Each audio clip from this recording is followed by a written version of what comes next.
And Supreme Court of Hinduism also seeks to. Those of you attending this, we request all of you not to use any virtual backgrounds, no sort of blurry backgrounds, anything. Use natural background as well. Ensure you're well lit and shown completely in the camera. And all the parliamentarians of Kailasa, all the Rajya Sabha members, all the Chit Sabha members, we request you to please log in, rename yourself as per name and convention based on each parliament you're representing from. So Rajya Sabha members, your Rajya Sabha of which zone and all the Chit Sabha members to be aligned to the Chit Sabha naming convention. And also, no form of photography, videography, or audiography is also allowed. And also, no form of AI transcript also allowed during the darshan and satsang of the Supreme Court of Hinduism. In fact, all of this has been provided for all of you directly in the official handles of Kailasa. Let's now get ready to prepare ourselves with a head thick and spine straight line to receive the grace, darshan, satsang of the Supreme Pontiff. Sit straight, close your eyes. Inhale and exhale as slowly as possible and as deeply as possible.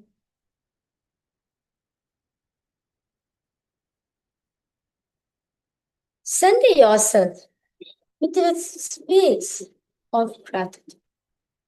At this moment, any thoughts arises, just do not give any meaning to it. Just observe.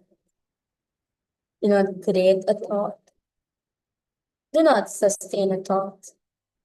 Do not destroy a thought. Do not indulge yourself into the thoughts. And do not give meaning to it. Just witness it from a third person point of view. Witness all the things. Observe whatever is happening in you at this point.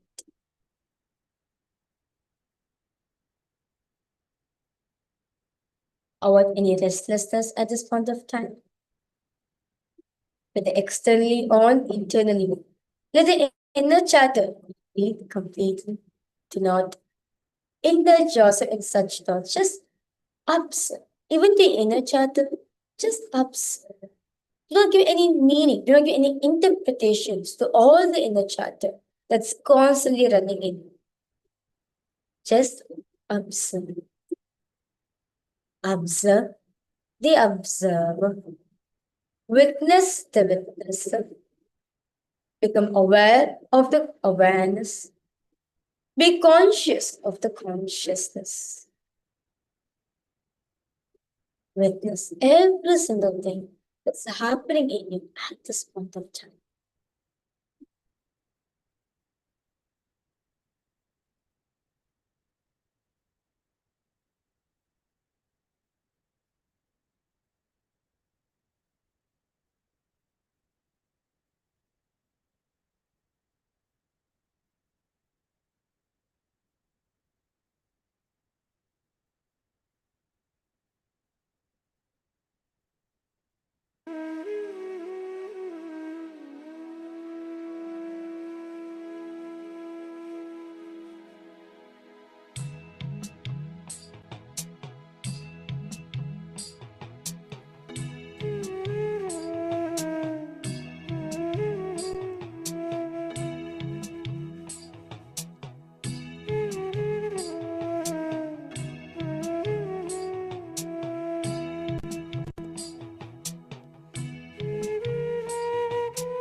Just whatever is happening in you at this moment.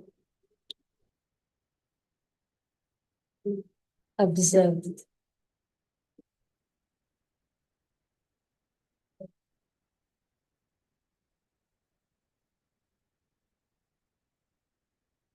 Observe the observe. See who's actually seeing the reality in front of you. Who's that person who's perceiving what am exactly seeing?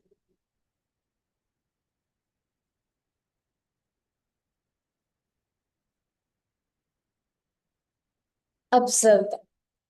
Who's that? Who's that one person, who's giving the confirmation? Yes, I'm seeing this. Who's the seer that is seeing through your eyes? Who's that listener who's listening through your ears? That's giving you a confirmation. Yes, I am listening. Who's that person who's talking? Who's that person who's talking? Who's that person who's talking? Who's that person who's talking? Who's that person who's talking? Talking.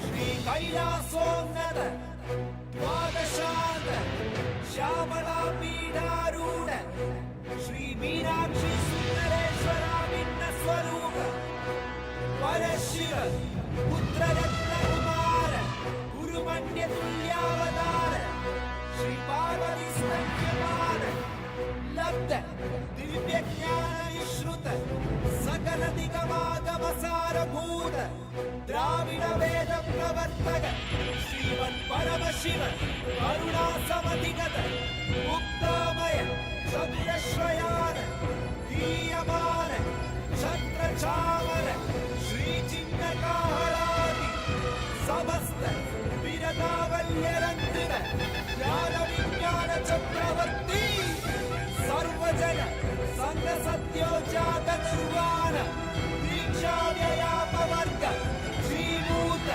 परमतकल भेद केशरी शैव सिद्धांत स्थापनाचार्य श्री राजाधिराज पांड्य महाराज गुरु श्रवण शाक्यादि महातकार निर्वाण ज्ञानवानु वीक्षणानर्हार्ह वचोच्चेदन पूर्वक ऋषभध्वजस्थापक शैव समय कर्तृ सर्वज्ञ पीठारूढ़ श्री जगद्गुरु श्री ज्ञान संबंध देशिक स्वामी वागीश सुंदर माणिक्य वाचक स्वामिना अवतार भूत श्री ज्ञान संबंध स्वामी पुनरुद्धृत श्यामला पीठ महासंस्थान ज्ञान साम्राज्य शासक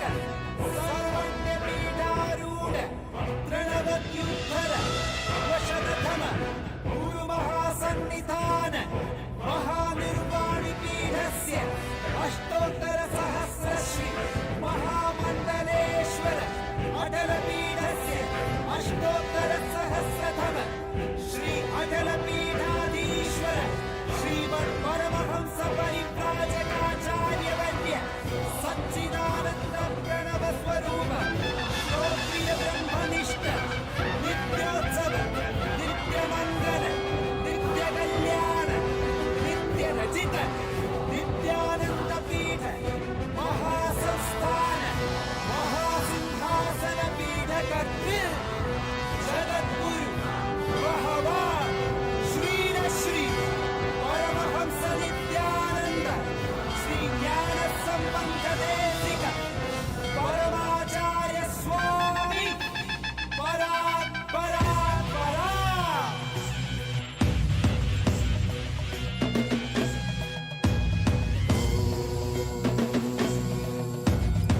राजाधिराजाय प्रशक्यशालिने नमो वयं वै श्रवणाय कुर्महे रामे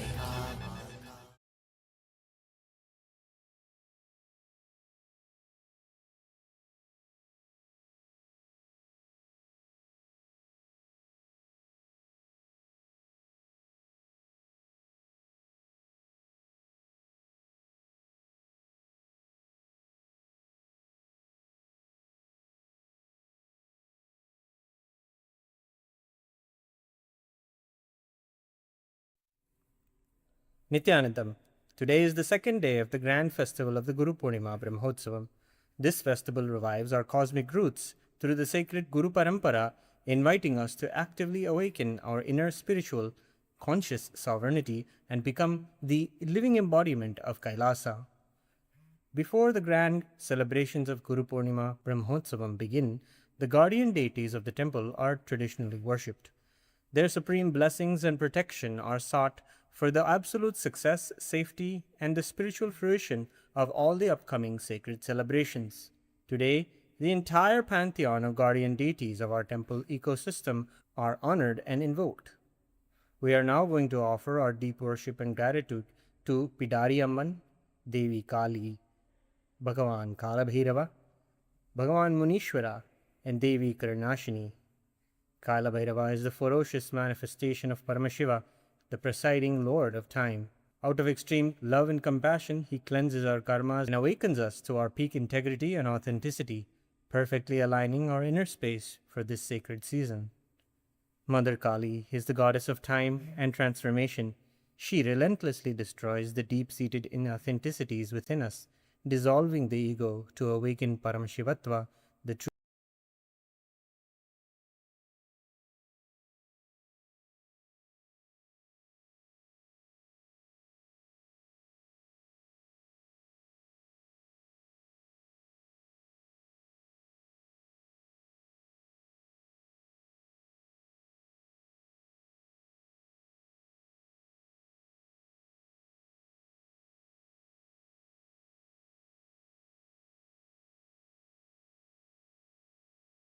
manifested from the very face of Paramashiva, eternally protects his devotees and safeguards the sacred space of the temple, anchoring the spiritual energy of the kshetra. And we offer our puja to Devi Karnashini, the Kula Devata of the Kailasa Paramparagata Surya Vamsha Surangi Samrajyam. We pray to all the guardian deities for the grand, historic success of this festival. Let us now offer our heartfelt gratitude and devotion to Devi Pidari Amman, Devi Kali, Bhagavan Kalabhairava, Bhagavan Munishwara, and Karnashini Devi, and to the Supreme Pontiff of Hinduism, Bhagavan Sri Nithyananda Paramashivam, and all his deities in Kailasa's temples around the world. ॐ कालाभ्राभां कटाक्षैररिकुलभयदां मौलिबद्धेन्दुरेखां शङ्खं चक्रं कृपाणं त्रिशिखमपि करैरुद्वहन्तीं त्रिनेत्रां सिंहस्कन्धाधिरूढां त्रिभुवनमखिलं तेजसा पूरयन्तीं ध्यायेद्दुर्गां जयाख्यां त्रिदशपरिवृतां सेवितां सिद्धिकामैः सहस्रदलपङ्कजे सकलशीतरश्मिप्रभं वराभयकराम्बुजं विमलगन्धपुष्पाम्बरं प्रसन्नवदनेक्षणं सकलदेवतारूपिणं स्मरेच्छिरसि हंसकं तदभिमानपूर्वं गुरुम् अथ धूपः ॐ दशाङ्गं गुग्गुलोपेतं सुगन्धं च सुमनोहरम् आघ्रेय सर्वदेवानां धूपोऽयं प्रतिगृह्यताम् श्रीपीठार्यम्बिकायै नमः श्रीकालभैरवस्वामिने नमः श्रीदक्षिणकालिकायै नमः श्रीमुनीश्वरस्वामिने नमः श्रीसर्वदेवदेवीस्वरूपाय भगवते श्रीनित्यानन्दपरमशिवाय नमः धूपम् आग्रापयामि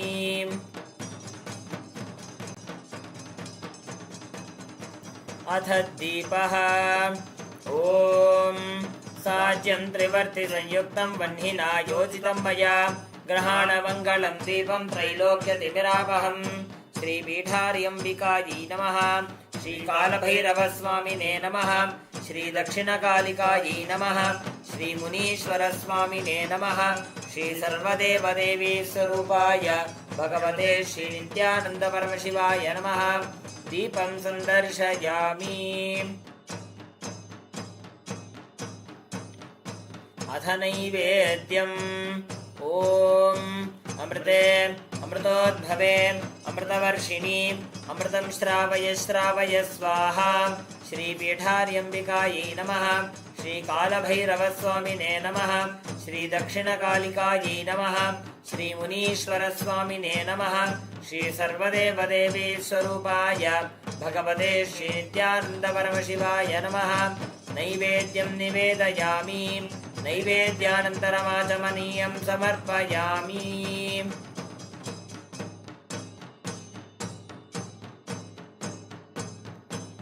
नीराजनम् ॐ साङ्ग्रहण्येष्ट्याय यजते इमां जनतागुं सङ्गृह्णानीति। द्वादशारत्नीरशना भवति, द्वादशमासाः संवत्सरः, संवत्सरमेवावरुन्धे मौञ्जी भवति। ऊर्ग्वै मुञ्जाः ऊर्जमेवावरुन्धे, चित्रानक्षत्रं भवति। चित्रं वा एतत् कर्म कर्पूरगौरं करुणावतारं संसारसारं भुजगेन्द्रहारं सदा वसन्तं हृदयारविन्दे भवं भवानी सहितं नमामि। भवं भवानी सहितं नमामि। भवं भवानी सहितं नमामि। श्री पीठार्यम्बिकायै नमः। श्री कालभैरवस्वामिने नमः। श्री दक्षिणकालिकायै नमः। श्री मुनीश्वरस्वामिने नमः।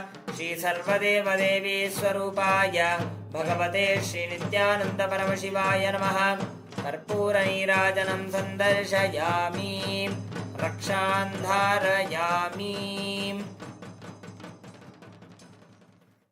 शोणाद्रीशावताराय ज्योतिस्तंभस्वरूपिणे श्रीकैलासप्रधानाय नित्यानन्दाय मङ्गलम्। तत्त्वज्ञानप्रदाताय नित्यानन्देश्वररूपिणे श्रीकैलासप्रधानाय नित्यानन्दाय मङ्गलम्। मूलप्रकृतिरूपाय परमशिवशक्तिस्वरूपिणे श्रीकैलासप्रधानाय नित्यानन्दाय मङ्गलम्। दण्डत्रिशूलहस्ताय कालकालस्वरूपिणे श्रीकैलासप्रधानाय नित्यानन्दाय मङ्गलम्। आदिपूज्याय देवाय सकृत्पूर्णत्वरूपिणे श्रीकैलासप्रधानाय नित्यानन्दाय मङ्गलम्। सर्वाभयविनाशकाय शत्रुसंहाररूपिणे श्रीकैलासप्रधानाय नित्यानन्दाय मङ्गलम्। योगपट्टाभिषिक्ताय राजसन्न्यासधारिणे श्रीकैलासप्रधानाय नित्यानन्दाय मङ्गलम्। सार्वभौमैकपत्याय राजराजार्चिताय च श्रीकैलासप्रधानाय नित्यानन्दाय मङ्गलम्। मङ्गलं कल्पवृक्षाय मङ्गलं ज्ञानदायिने परमशिवाय श्रीनित्यानन्देश्वराय मङ्गलम्। मङ्गलं श्रीविद्याम्बायै मङ्गलं कामदायिन्यै सर्वमङ्गलदात्री नित्यानन्देश्वर्यै मङ्गलम्।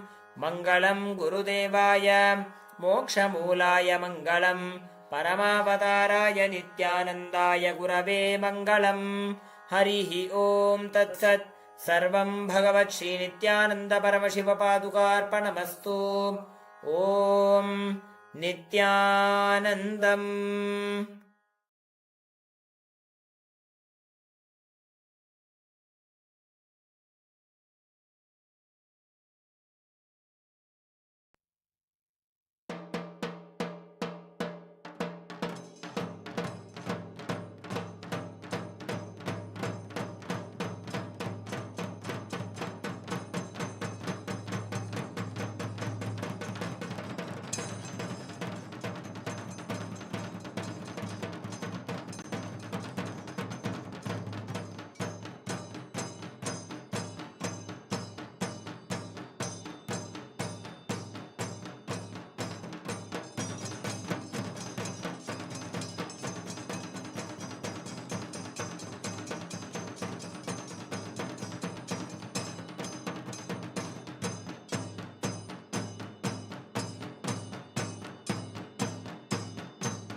Nithyanandam, just before we begin and enter into today's satsang, we wanted to take an opportunity to share with all of you about Kailasa's digital nation and take a few moments to share the satsang with all of our friends and families and invite them to this beautiful time to sit in the presence of Swamiji. Kailasa is the world's largest digital nation with over 1 billion lives enriched and enreached. So the live darshan can be experienced through the YouTube channel, and before the social media becoming actually so popular, the Supreme Pontiff of Hinduism spearheaded simple enriching through the digital platforms to reach international audience. So more than 11.5 thousand digital assets, digital media platforms in over 108 languages and 150 regions around the world are established by the Supreme Pontiff of Hinduism. Let us take a few moments to head over to Kailasa's SPH Nithyananda YouTube channel, and over there you can subscribe to the channel and click on the live video in the home page. And in the live chat section, you can post your prayers to have them blessed by the Supreme Pontiff of Hinduism directly. The next platform we will be going to is the Kailasa SPH Nithyananda Instagram handle. So let us now go to Sri Nithyananda, the Instagram platform, and share, comment, and like the Instagram live video that is going on, where you can experience the live darshan on Instagram platform. The next platform is X, formerly Twitter. You can go to the topmost pinned post and click on the reply icon, and then you can post your prayers to the SPH with the hashtag as the avatar in the live chat. Next is the Kailasa's SPH JGM Nithyananda Paramashivam Facebook page, where you can go to the Facebook and search for Sri Nithyananda on Facebook and visit the Facebook page to receive the live darshan of the Supreme Pontiff of Hinduism, Bhagavan Sri Nithyananda Paramashivam, on Facebook. You can also post your comments, share the live with all your friends and family, like the video as well. And you can share all your prayers, prayer requests and blessing requests to the Supreme Pontiff of Hinduism, Bhagavan Sri Nithyananda Paramashivam, directly on the Facebook comments. The next platform is TikTok, where once again in the live video in TikTok, first of all you can follow the TikTok handle of the SPH, and in the live video you can post your prayer and requests to the SPH and have them blessed directly by Swamiji. So now with this, we'll be moving to the next segment, which is the Hindu votes, the parliamentary voting segment, where we are going to be seeing what the today's topic is. As the WHO raises concerns that digital platforms, social media, and generative AI are reshaping the health and development of children, UNESCO is calling for AI in education to remain safe, inclusive, and centered on human dignity. The Supreme Pontiff of Hinduism, Bhagavan Sri Nithyananda Paramashivam, revealed that technology must be guided by consciousness. Through Kailasa's Gurukul ecosystem, yoga, meditation, completion, and youth can be empowered to use technology without being controlled by it. So first, for the Chitsabha Parliament, to all the Chitsabha members, the question and the vote of today is: which conscious-based solution from Kailasa can make the greatest impact in protecting children in the digital age? The options are: number 1, Gurukul education integration, technology with spiritual values. Option 2 is yoga and meditation practices that reduce digital dependency. Option 3, which is as Nithyananda AI, providing authentic conscious based guidance. And option 4 is parent-child learning ecosystems rooted in Sanatana Hindu Dharma. So all of you can head over to kailasa.org/Hindu votes and cast your vote for the Chitsabha Parliament. Next is the question for the voting for Rajya Sabha members of Parliament. What practical initiative should Rajya Sabha teams launch to help families use AI and digital technology consciously?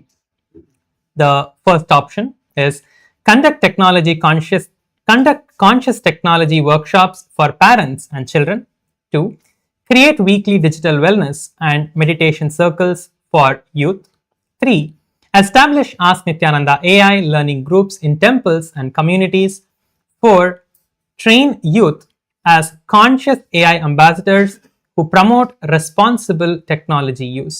All the Rajya Sabha members of Parliament can head over to kailasa.org/Hindu-votes and cast your votes over there.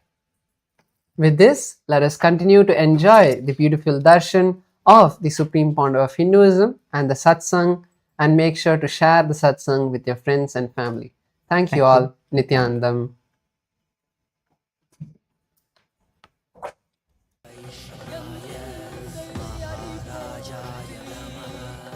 தேசனடி போற்றி சிவன் சேவடி போற்றி நேயத்தே நின்றடி மலனடி போற்றி மாயப்பிறப்பருக்கும் மன்னனடி போற்றி சீரார் பெருந்துரை நம் தேவனடி போற்றி ஆராத இன்பம் அருளும் மலை போற்றி ஈசனே சிந்தை கவல வந்த நேசனே நீ வருவாய் பூவோடு கனிகளை கொண்டு உன்னை பூஜித்தோ அருள் தருவாய் கலி என்னும் கடலினில் மூழ்கிட்ட எம்மை கரம் தந்து காத்திட்டு கருணை பொய்கையில் அலர்ந்திட்ட அளவற்றம் போல உன் திருவடியில் வாழ்ந்திட நிற்கிறேன் பாராய் அருணாச்சலனே நீ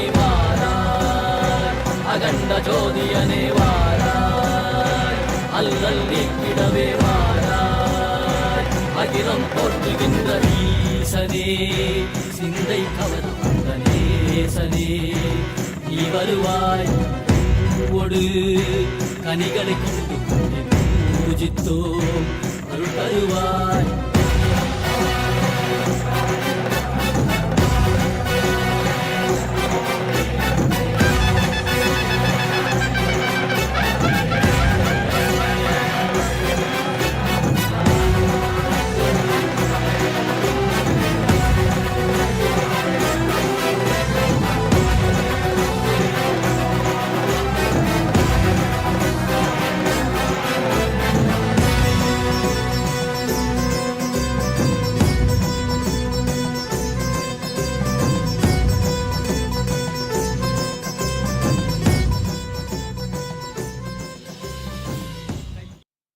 As the ultimate manifestation of Paramashivam,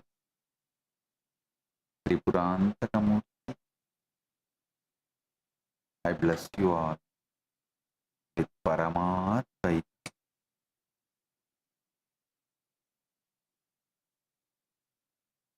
All the Paramashiva Sena program participants from Tiruvannamalai and Inibisa, Chitsabha members, Rajya Sabha members, Kailasavasi, and all the e-citizens, viewers, visitors who are joining with us through the internet and internet. I welcome each and every one of you with my love and blessing. Volunteers in Guinea-Bissau, Ma Vani Goyal and Ma Chin Hao,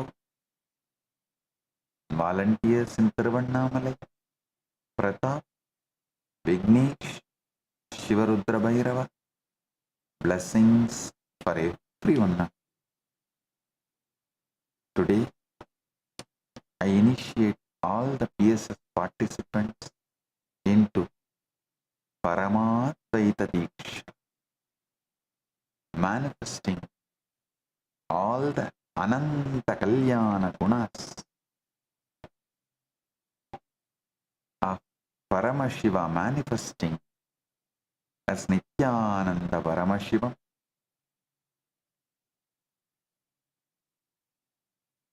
and becoming Swamiji. Tata.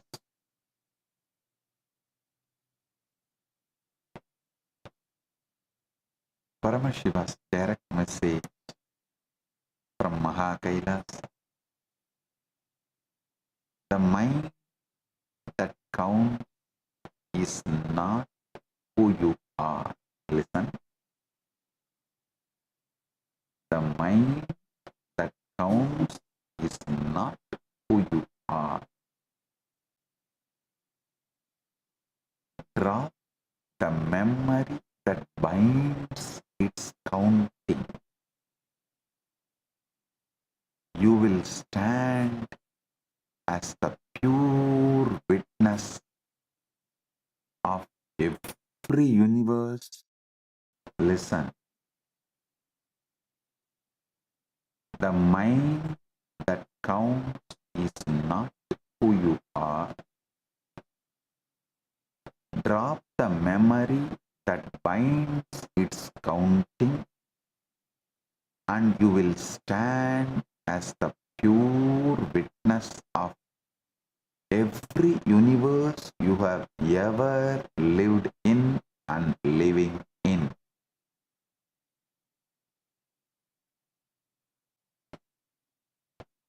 Your mind is nothing but a counting mechanism operating in length, breadth, and depth, stabilized by memory into the experience of time, and the instant you step out of that memory stabilizer, you recognize yourself as the timeless consciousness, watching countless simultaneous lives with nothing but absolute compassion flowing through you. Listen. Understand first how the mind actually operates. Actually, if you understand this, all your worries about the health, wealth, relationship, everything will disappear.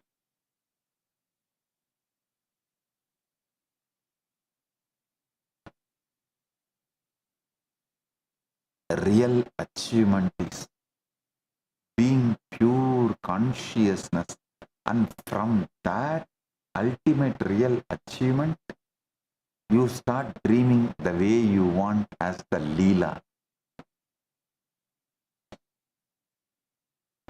Like how Paramashiva manifests Kailasa and enjoys, how Parandama manifests Vaikuntha and enjoys, how Krishna manifests Goloka and enjoys.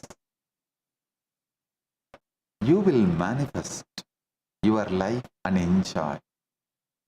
Listen. Understand first how the mind actually operates. When the mind counts purely in length,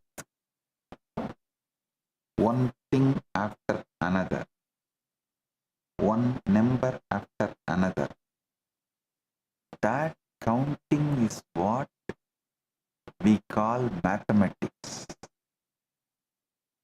It's a mind moving in single straight line.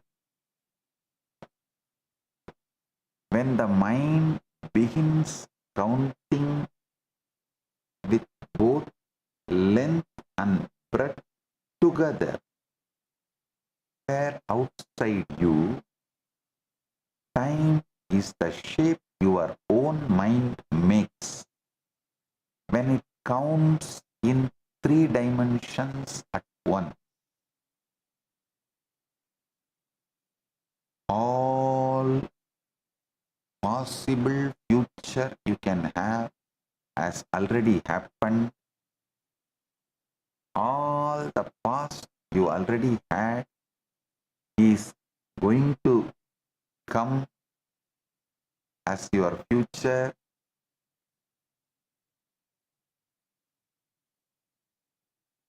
The present, what you call, does not exist other than your mind counting from length, breadth, depth.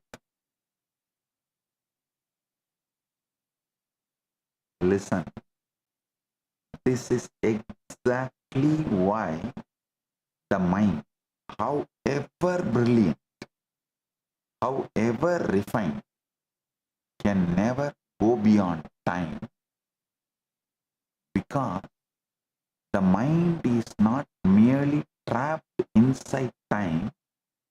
The mind's very structure of counting is time. A ruler cannot measure its own length, and the counting mind cannot count its own way of counting.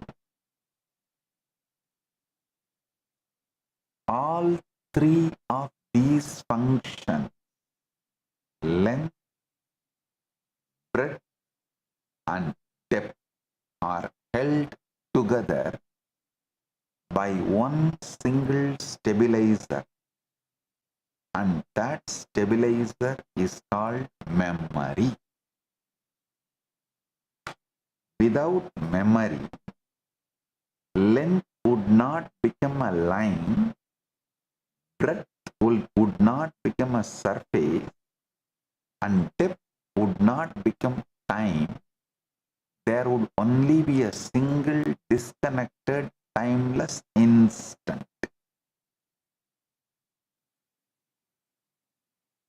Without memory, the mind's creation would collapse and you would be free. Without memory, the mind's creations would collapse and you would be free. Memory creates the illusion of condition. You remember you are the same person who woke up this morning, so you believe in a continuous self. Memory makes you believe you have a name, a history, a reputation, a fixed identity. But the self is not solid. The self is just memory. The self you are experiencing is not solid. The self you are experiencing is a memory. Memory is not reality. Memory is the mind's way of recycling the past and calling it the present. Here is the precise mechanism of manifestation. Listen. When you consciously hold a memory and operate through it, sustaining an intention across length, breadth, and depth, you begin to manifest that reality. This is not superstition. This is precise cosmic engineering. This is what Paramashiva manifesting through this being.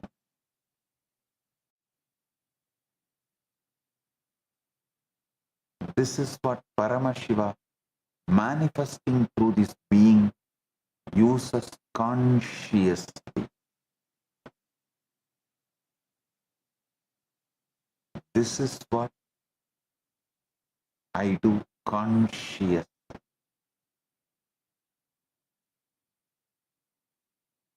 But understand the deeper secret. I do not carry the cluster of memories, the clustered accumulation of memory.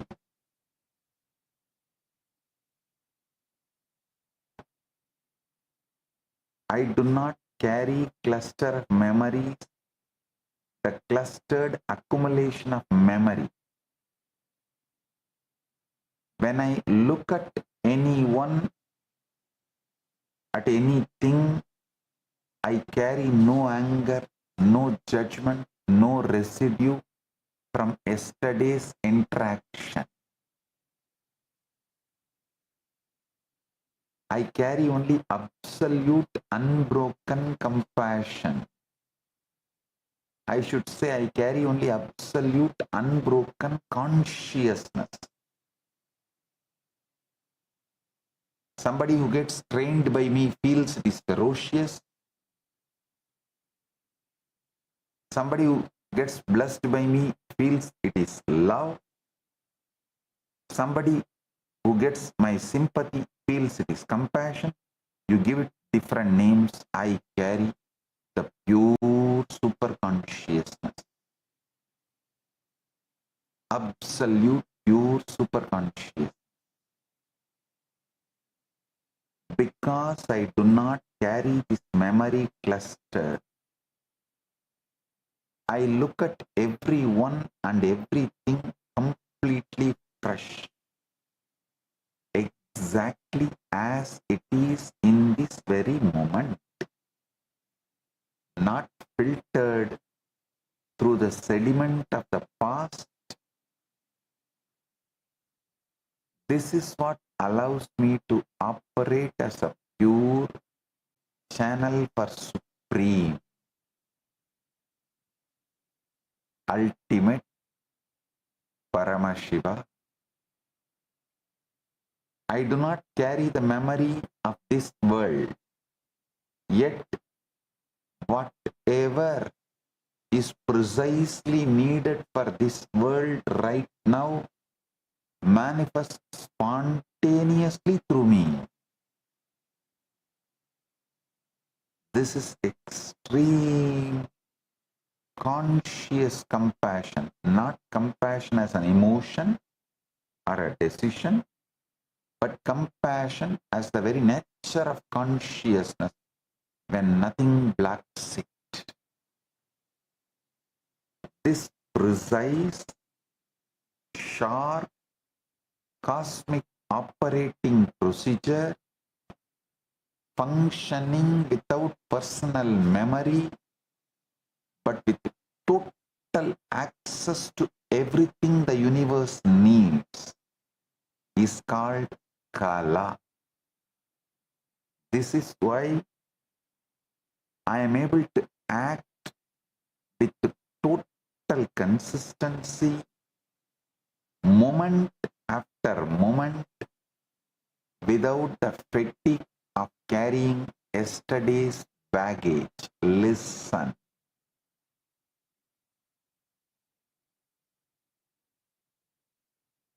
If you do not carry the load of memory,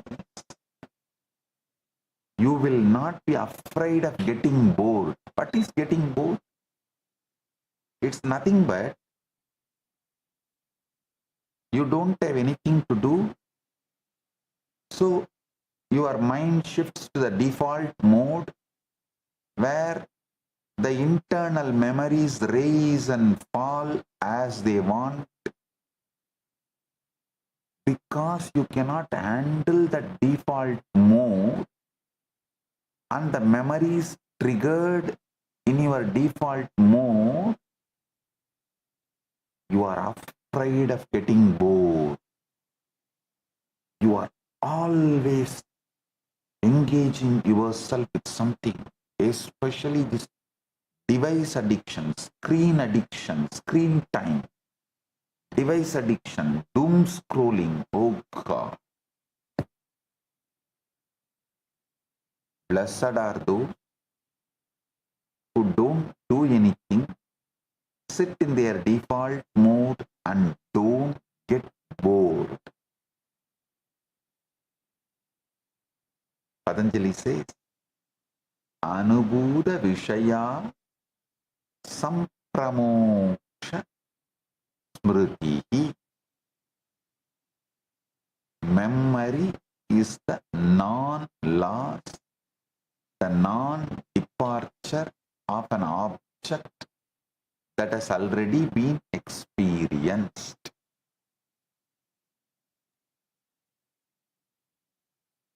Anubhuda Vishaya Sampramosha Smritihi. Physics understand only this linear dimension of time. The arrow of time is the physics term describing why time appears to flow in only one direction, from the past to future. Even though most fundamental equations of physics work equally well running forward or backward, physicists now understand this asymmetry is not fundamental property of the universe. It is an emergent property arising from the increase of entropy, the accumulation of disorder in systems that retain a record of their past states. In plain terms, the arrow of time exists in systems that remember. Memory is what creates the felt direction of time. This is exactly what Paramashiva is revealing. Time, as you experience it, is the mind's three-dimensional counting sustained entirely by memory. I'll tell you one more secret. If you try to be in Paramashiva state forever, you will never. Because you will just have one thought and then your mind will say, oh, already I slipped. So even when you decide, I will be in Paramashiva state forever, your mind will say, no, no, you tried many times and you failed. That memory is enough to just collapse your confidence and eat you with the self-doubt. Listen, how many of you understand?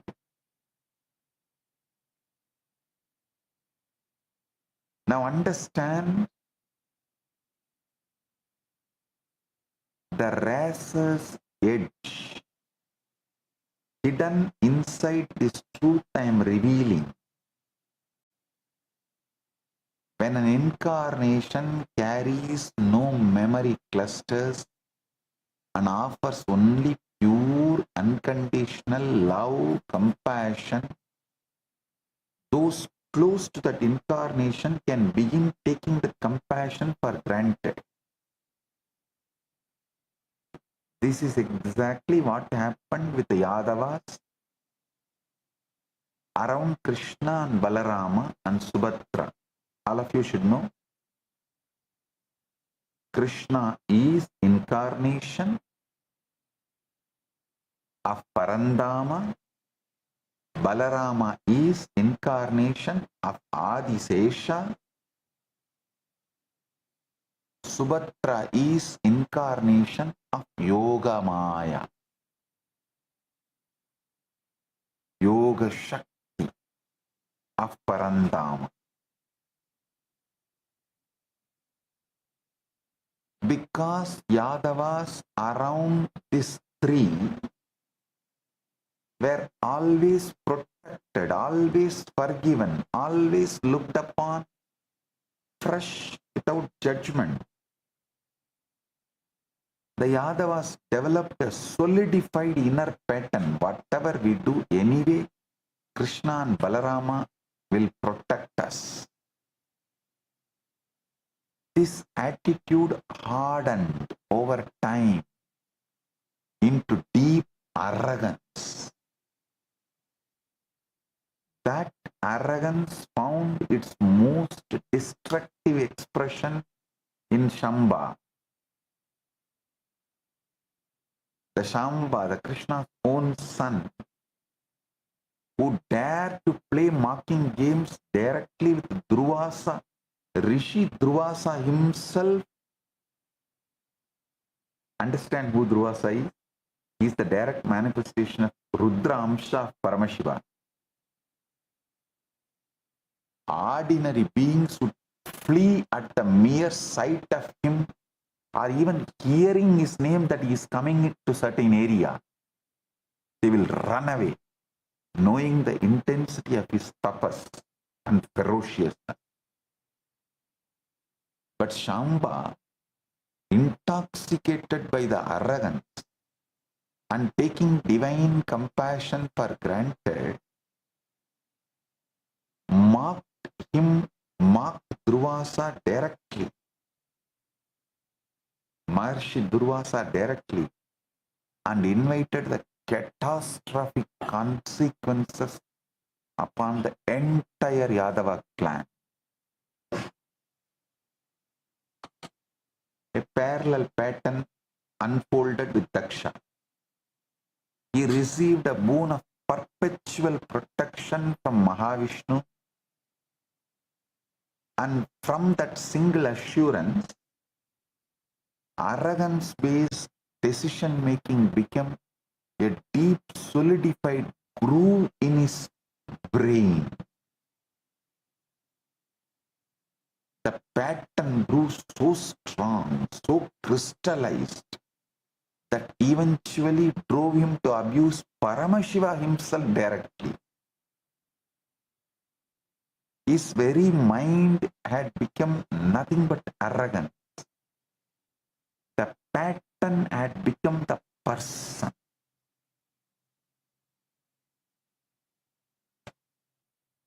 The teaching here must be received with total clarity. The compassion of an incarnation is never permission to remain unconscious.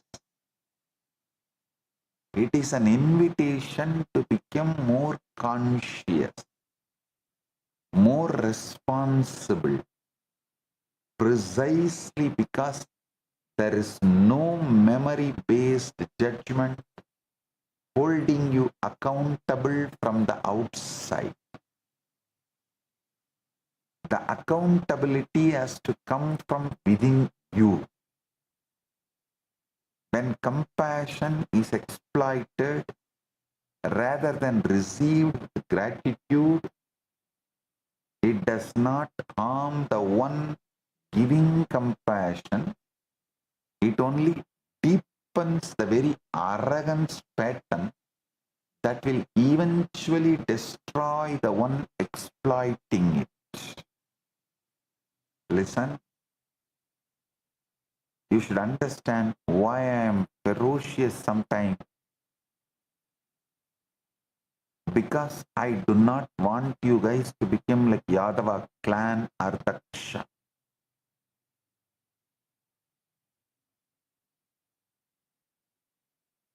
Now, we come to one of the most important truths in this entire satsang.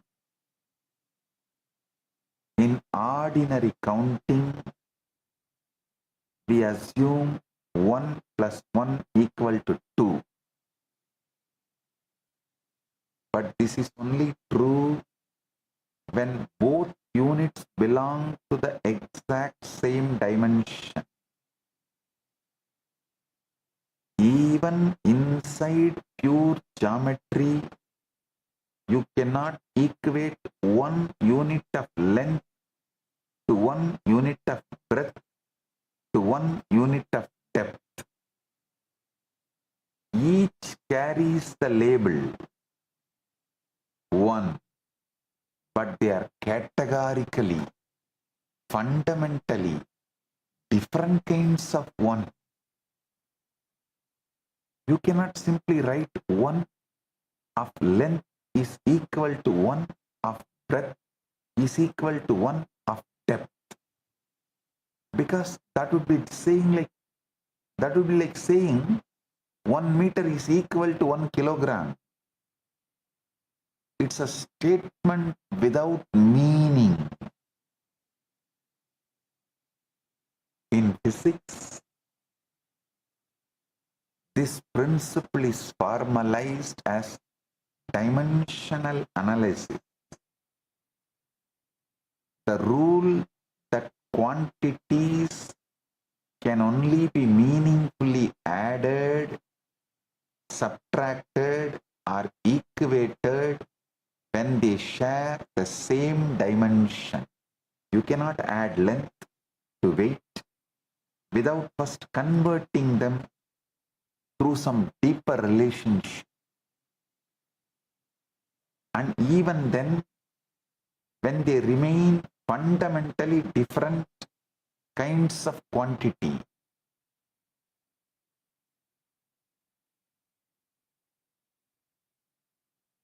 understand this, I'm repeating. You cannot add length to weight without first converting them through some deeper relationship. And even then, they remain fundamentally different kinds of quantity. This is exactly the trap human consciousness falls into.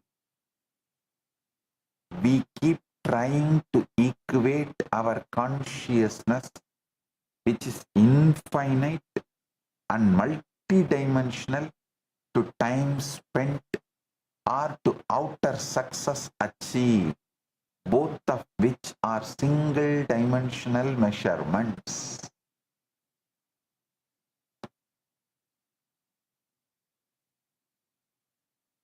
We say, I lived 100 years, therefore I must be wise. Or I achieved this much, therefore I must be fulfilled. But consciousness and time are not in the same dimension. They cannot be equated any more than length can be equated to breadth. Consider this. How can 100 years of consistent, vivid dream be equated to 100 years of waking life? Even within your own experience, dream time and waking time do not share the same rate, the same texture, the same reality. Understand, these are not merely multiple births happening one after another in sequence. They are multiple universes in which your multiple births are happening simultaneously and spontaneously right now in this very instant. The ultimate realization is collapsing all these simultaneous universes into one and recognizing that this one is the very consciousness observing all of them happening at once, simultaneously, spontaneously. The one who has realized this is ultimate being. I am repeating, listen. Listen once more.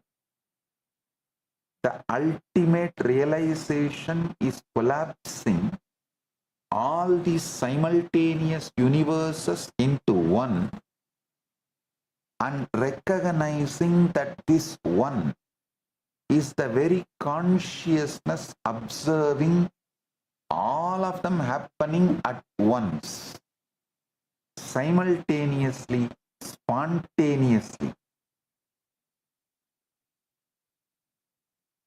The one who has realized this is the ultimate being. A small story. Narada once asked Lord Vishnu to show him the true power of Maya. Vishnu simply smiled and asked Narada to fetch him a cup of water from nearby village. Narada walked to the village, went to a well to fetch water. He saw a beautiful woman who came to fetch water. He forgot his mission entirely. He fell in love, married her, had children, worked, aged, and lived a full lifetime.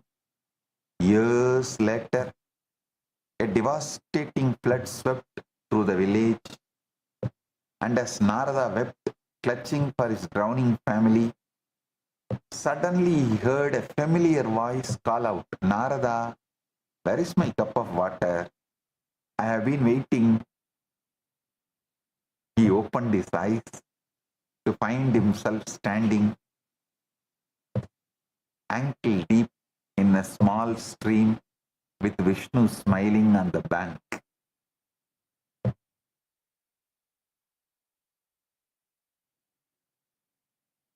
Now, between the Narada, who is eternal cosmic Rishi, chanting Narayana, Narayana, and the Narada who lived and wept entire lifetime in that village, which Narada is real?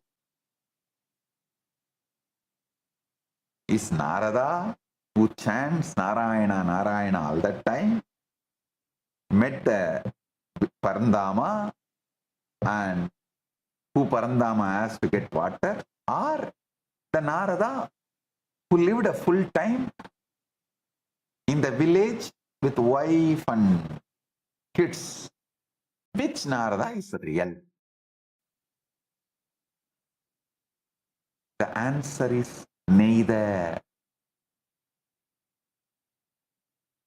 Neither. Listen.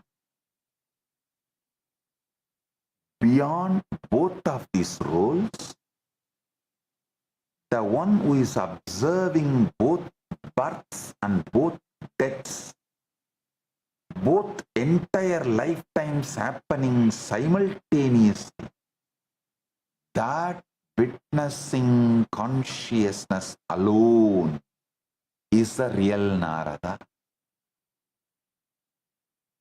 And that same witness is what you are right now. Beneath every role you think you are playing, as Krishna declares in Bhagavad Gita, 2nd verse 20, Krishna declares in Bhagavad Gita, Najayate mriyate va kadachinnayam bhutva bhavita va na bhuyaha ajo nityaha shasvadoyam purano na hanyate hanyamane sarire. The self is never born, nor does it ever die. Having once existed, it never ceases to be. It is unborn, eternal, ever-existing, and primal, and it is not slain when the body is slain.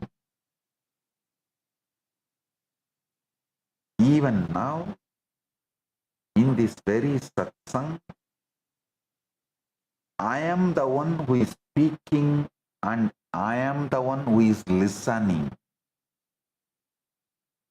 Because I know that I am both the speaker and the listener, the subject and the object, the doer and the experiencer. I am resting in my ultimate nature. But because you think you are only the one who is listening, separate from who is speaking, you remain caught in delusion. This is the only difference between you and me. Listen carefully to this precise statement. Mathematics cannot measure time because mathematics is the language of length alone. Whole time carries, while time carries the felt quality of breath,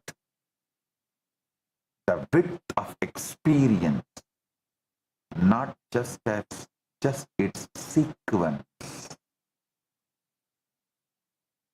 This is why no amount of clock counting can capture what an hour of ecstasy feels like versus an hour of boredom. Mathematically, both are 1 hour. Experientially, they are two entirely different universes.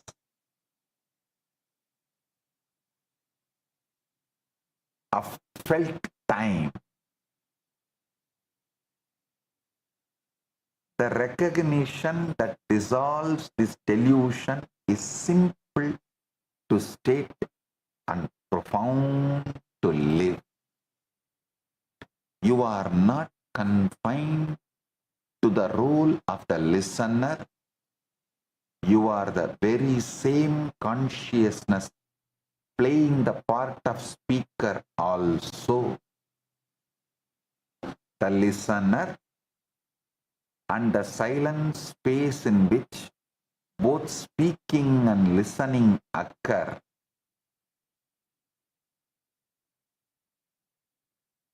You are the very same consciousness playing the part of the speaker, the listener, and the silent space in which both speaking and listening occur.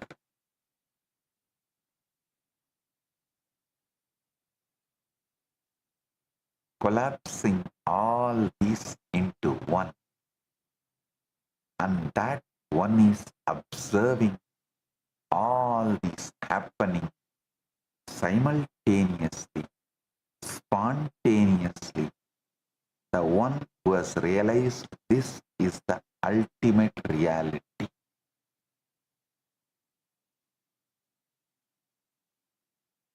Again, Bhagavad Gita declares, Idam sariram kaunteya kshetram ityavidiyate edatyo vedditam prahu kshetranya iti tatvidaha. This body, O Kaunteya, is called the field. The one who knows it is called the knower of the field by those who know.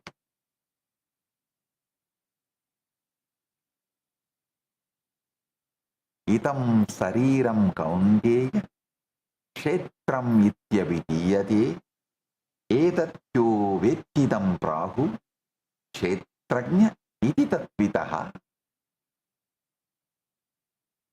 This body, O Kaunteya, is called the field. The one who knows it is called the knower of the field. In the modern world, an art piece is measured by the price a buyer is willing to pay for it. This measurement is deeply flawed. The real value of art is its capacity to make the person flow. The artist, how much he has flown And the person who is seeing the art, how much he is made to flow. Actually, both are one and the same. If the art is done by the artist who has flown into it, it is alive with that frequency and makes anyone flow into that who sees it, who observes it, who enjoys it, who connects with it. Flow means the mind stops, it's dry. Linear counting, mathematics. Flow means the mind stops its dry linear counting, mathematics, and begins moving across breath, expanding, melting, opening.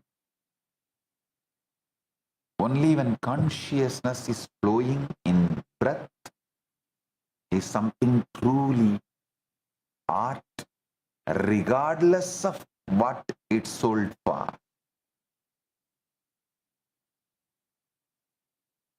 This is precisely the science that Sanatana Hindu Dharma has mastered across millennia. Look at our temples, the towering deities, the intricate carvings, the dancing forms carved into stone. These are not mere decoration. Each carving is a deliberately engineered technology of consciousness. A single murti carved once can make millions of people flow across centuries, across languages, across every level of intellectual capacity, into weeping, into dancing, into stillness, into devotion. That capacity, not the gold spent on it, is its truly an invaluable prize. Quantum coherence is the state in which quantum system maintain its wave-like nature, existing in multiple possibilities simultaneously. Decoherence is the process by which that coherence collapses through interaction with and effectively remembering the surrounding environment into one fixed classical outcome. In exactly the same way, when your mind is loaded with memory clusters, it decoheres into a single fixed limited story about who you are. When you stand before true sacred art or true devotion, memory momentarily loosens and you briefly return to coherence, to flow, to the many possibility, openness that is your natural state.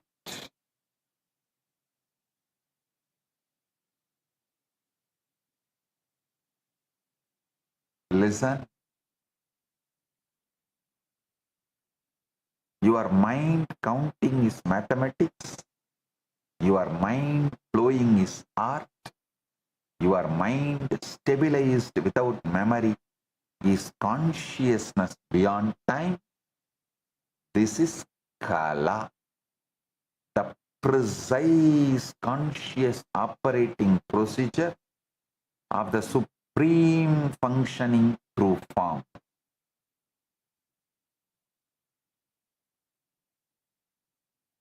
Stop equating your consciousness with years lived, achievements gathered, or outer success measured. You are not 1 plus 1 equal to 2. You are the infinite witness of length, breadth, and depth, and time together. You are the infinite witness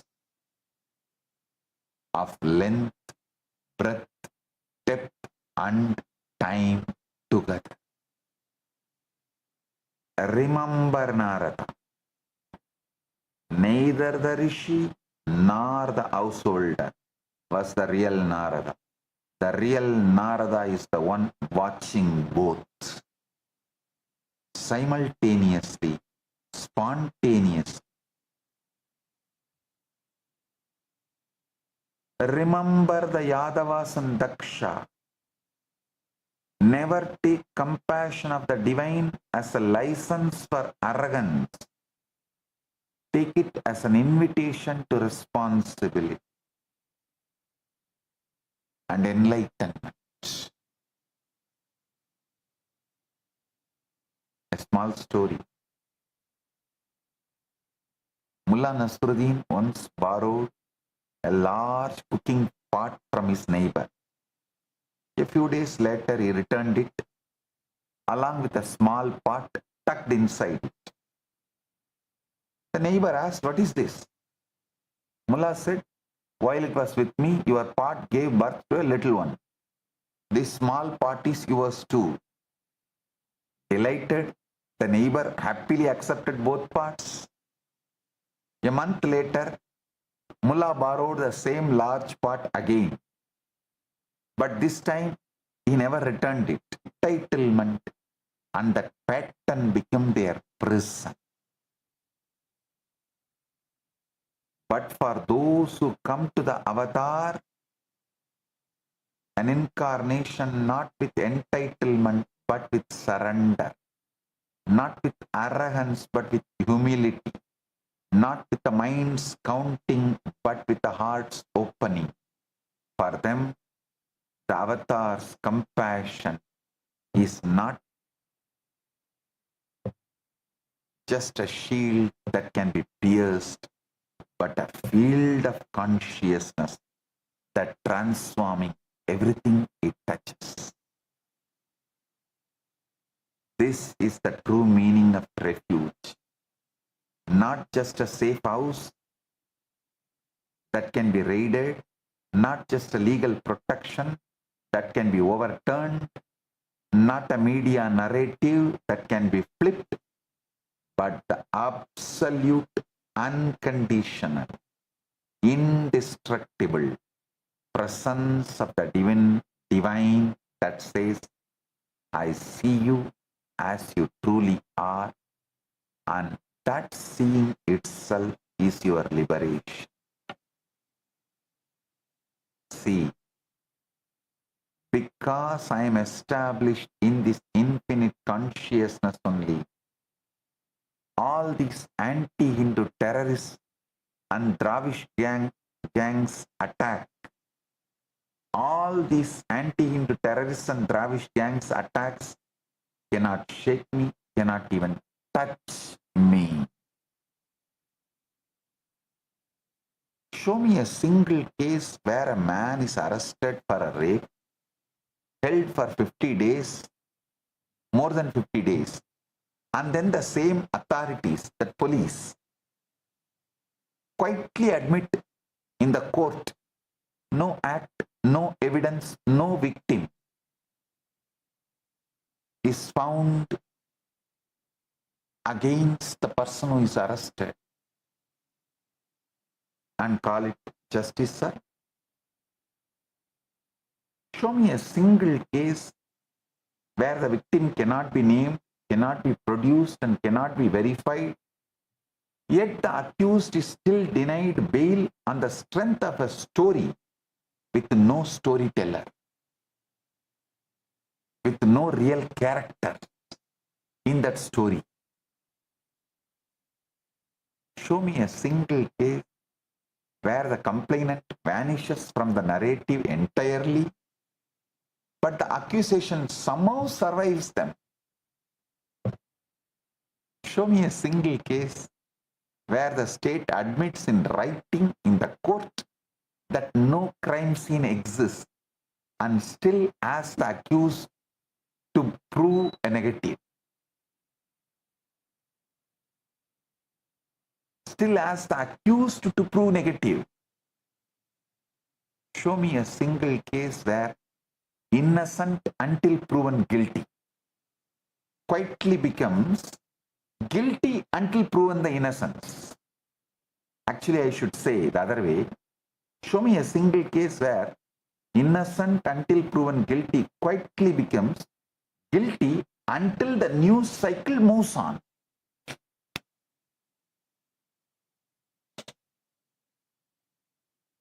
I tell you, when you take refuge in Paramashiva, the protection is not just spiritual or legal, it is ontological.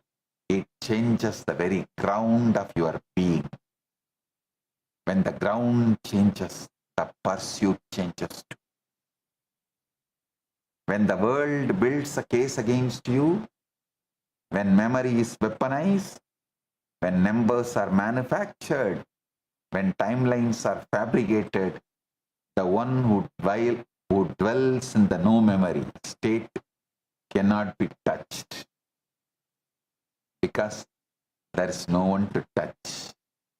Only the infinite operating through the finite. And this is the promise I make to you. Abhayam is not just a promise that nothing will happen to you. Abhayam is the promise that whatever happens to you, you will remain untouched in your core, because your core is me and I am untouched. The Guru is the only refuge, because the Guru is the only reality. The infinite consciousness that operates without memory, without judgment, without limitation. And when you take that refuge, you become that refuge for others. Not through your own power, but through the power of Supreme flowing through you. Essence of what I reveal today is this single unbroken truth. Listen, your mind counting is mathematics, your mind flowing is art, your mind stabilized without memory is consciousness beyond time. This is the Kala, the very freedom of Paramashiva functioning through form.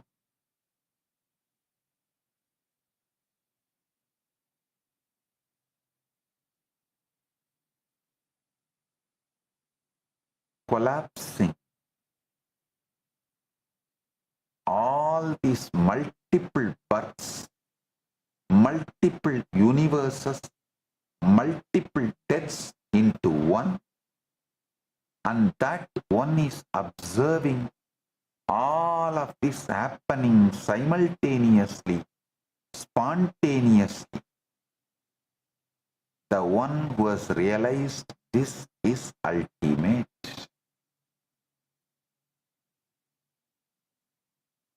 This is the state of an enlightened being, enlightened incarnation. There is no memory pattern, only the supreme functioning through a pure channel. This is the state of the ultimate observer, the one who sees that neither the speaker nor the listener is real. Only the one who observes both.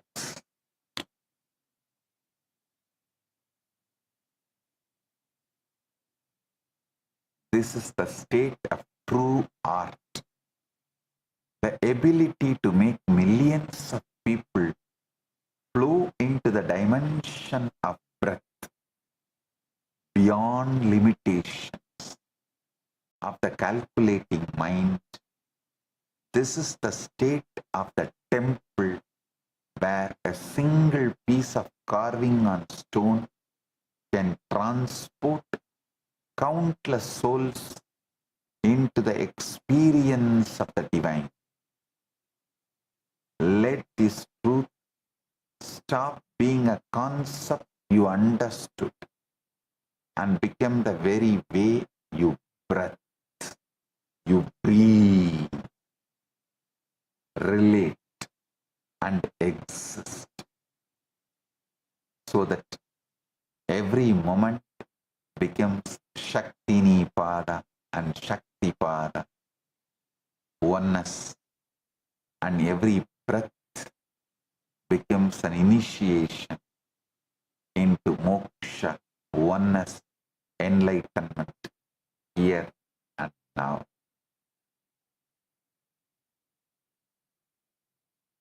Today, I have two great digital gifts from Mahakailasa for all of you. First is the Mind Game digital book. Second is the Paramashiva Yantra. Receive it and enjoy it.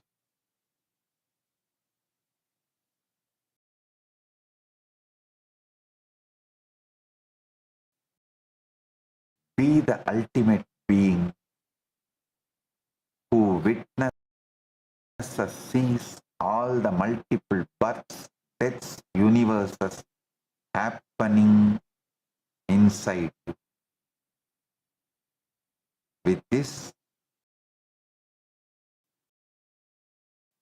I bless you all.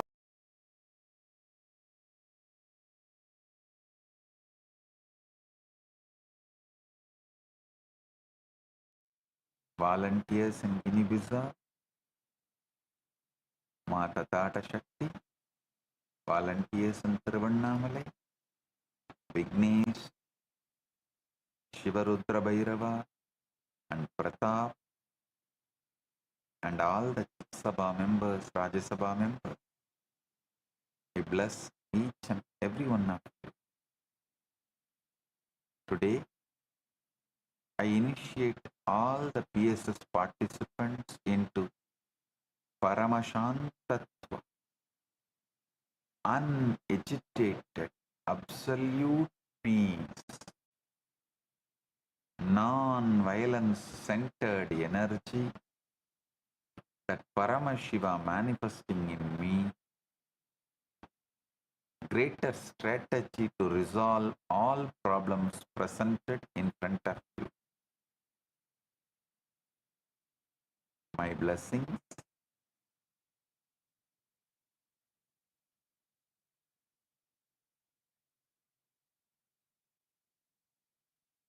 Paramashiva's direct message from Mahakaila. Listen.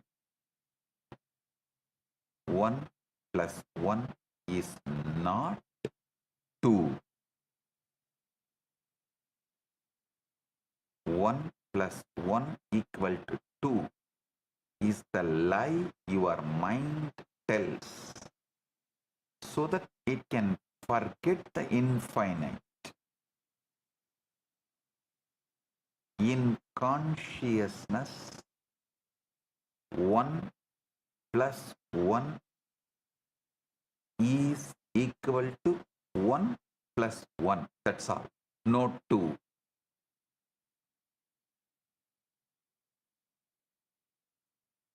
In consciousness, 1 plus 1 is equal to 1 plus 1. That's all. No 2. And in Paramadvaita, even the I dissolves, leaving only I am.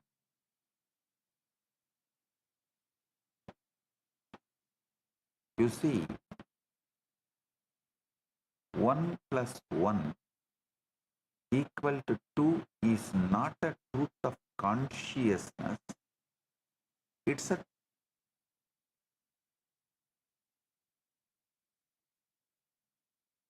made up by mind. And mind is a very clever trickster. It takes the infinite, chops it into pieces, counts the pieces and declares, I understand reality. Let me give you a simple analogy. You have one rose. You bring another rose. Now your mind triumphantly declares 2 roses. But look closely. Is there really a 2? Where is this 2? Where is this 2? Can you touch it? Can you smell it? Can you put it in a vase? No. What you have is 1 rose and 1 rose. 2 distinct entities that refuse to merge into something made up by your mind as 2ness. Listen. Just if you understand this one truth, you will get the prasada of this whole Guru Purnima. This Guru Purnima, I am focusing on quantum enlightenment, making you understand simultaneously, spontaneously, synergetically, Paramashiva is in Mahakailasa and manifesting as this being and manifesting as you. He is breathing in you. Just allow him to spread in your whole nervous system. Just say, whoever is breathing inside me, whoever is managing all the fundamental activities like blood flow, heartbeat, breathing, let him pervade and take over this whole nervous system. Just leave it to him. Let him pervade and take over this whole nervous system you are carrying. You will see right now Paramashiva is quantum manifesting in Mahakailasa and as this being and as you. This Guru Purnima Prasada, this experience is this Guru Purnima Prasada you can receive right now if you understand that 2 exists only in your mind. It's a ghost, a phantom, a convenient fiction that your mind created because it cannot handle the terror of the infinite.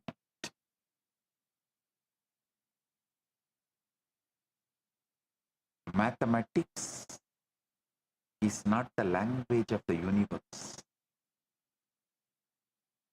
It's a language of the mind's desperate attempt to domesticate the universe. Anything you want to domesticate, you first castrate, remove the life producing possibility, whether it's a pet dog or the bull reduced to bullock. Anything you domesticate, you castrate. So the mind castrates the universe using math,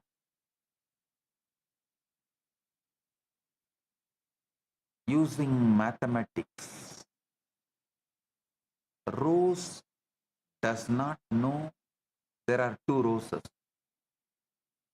Garden does not know there are two roses. Only you, with your memory, insist that there are two. Let the first lie you were ever taught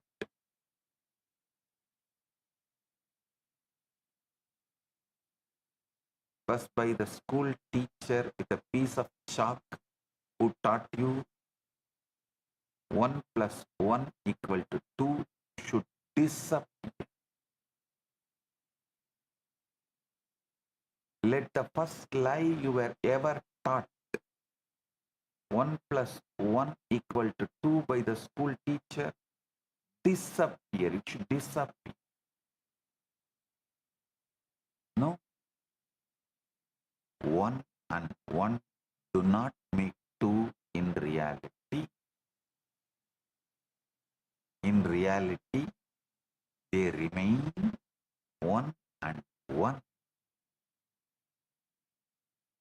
2 simultaneous instances of the same infinite expressing. The mind says 2 because it cannot hold infinity without passing a number label on it. If mind can see 1 rose and 1 rose and 1 rose, all quantum manifestation.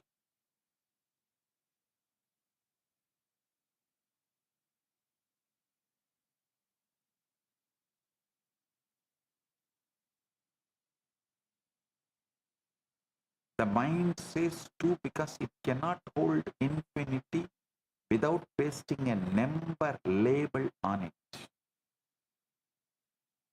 This very lie, the foundation of duality, all separate, all war, all divorce, all revenge starts happening. This very lie is the foundation of all duality, all separate, all war, all divorce, all revenge. Take a couple, they live together for 100 years. They eat together, sleep together, dream together. The one has an affair. Suddenly, the mind had been merging them into we splits them into 1 and 1. Listen. The mind had been merging them into we, splits them into 1 and 1. And from that 1 and 1 comes 2. 2 screaming liars, 2 bank accounts, 2 families of resentment. The liars never separated the couple. The first lie of mathematics did.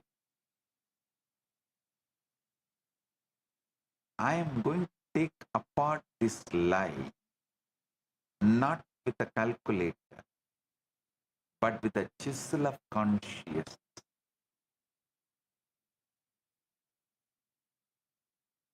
Listen carefully. I am not saying arithmetic is useless. Arithmetic is extraordinarily useful. It keeps your electricity bill honest. It calculates the moon's distance from the earth. It builds your bridges. It builds your dam. But It is the maths of the mind. It is not the maths of the consciousness.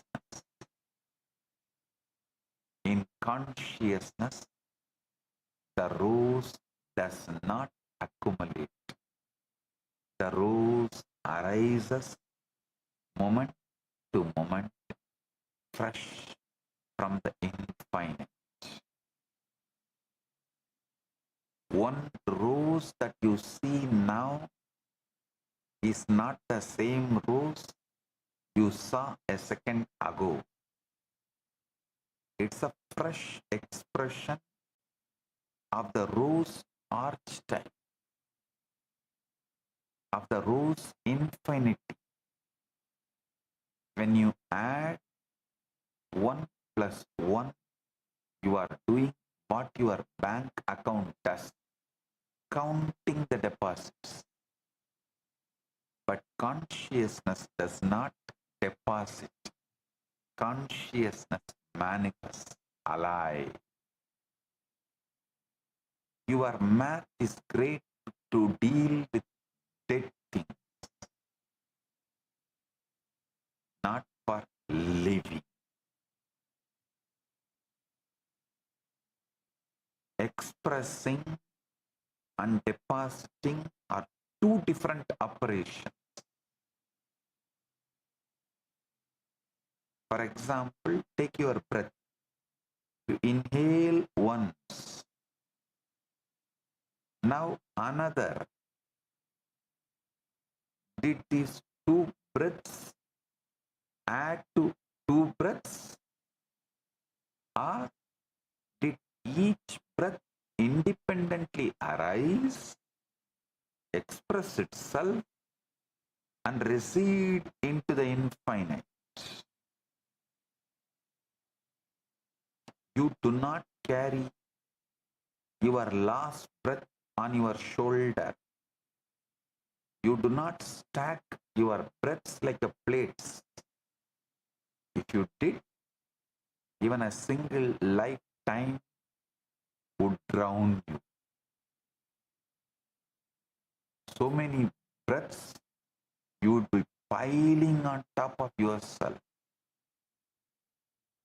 The breath is honest.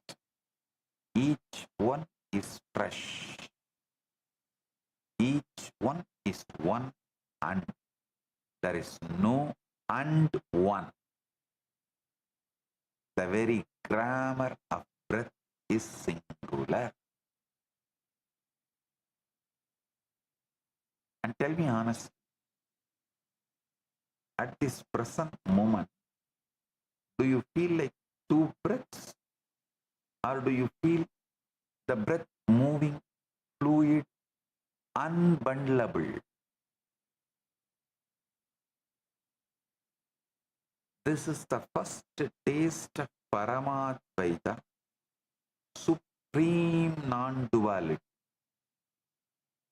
In supreme non-duality, things do not become two by addition. They simply express themselves one and another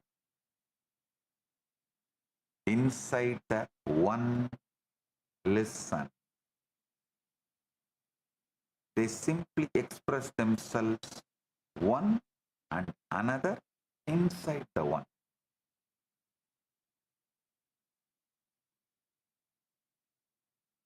There is a beautiful happening described in Dattatreya's life. Dattatreya revealed the Avadhuta Gita. Once when Dattatreya was asked by a king, how many universal forms do you see? He replied, I see one, always one. If at all a second arises, I laugh, because the second is forgetfulness, not reality.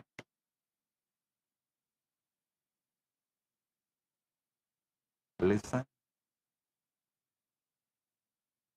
For the conscious being, one plus 1 equal to 1 plus 1, not 2. The mind collapses it to 2 only to survive. The mind has mortgages to pay. The mind has appointments to keep. The mind needs 2. The conscious being does not need 2. And a conscious being can exist with mind also, but mind will be limited to the play of internal, intra-organ. It can play as one of the organs, that's all. Listen. As long as mind plays just its role, like your heart, lungs, kidney, intestine, memory, as long as your mind also plays its role, it's a great, amazing servant. But mind tries to teach you what is reality, what is right, what is wrong, what is good, what is bad, what is happiness, what is sadness. That is where the problem is.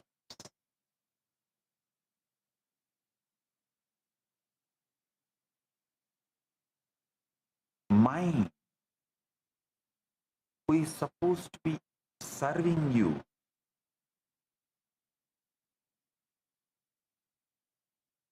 mind is supposed to keep the appointments you have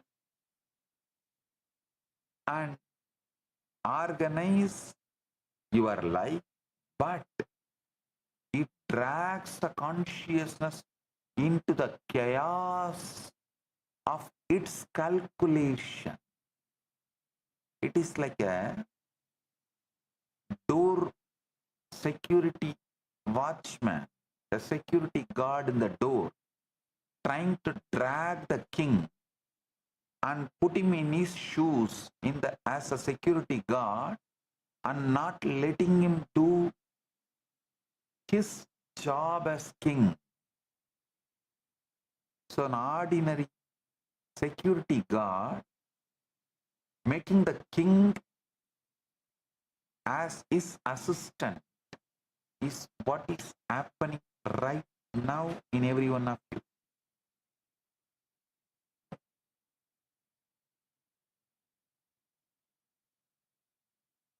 Mind needs 2. Conscious being does not need 2. This is the entire reason the world treats Paramashiva as shocking. Because Paramashiva does not collapse the one into many. Paramashiva sees only the one.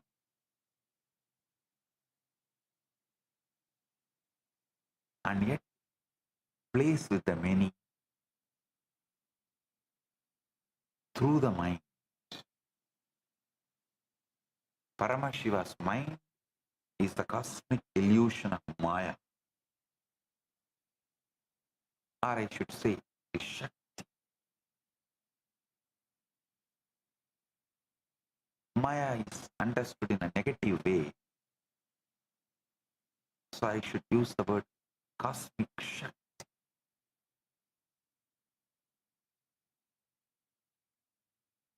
Chandogya Upanishad declares, Tattvamasi, you are that. You, ordinary mortal, you are not different from that. The infinite Brahman.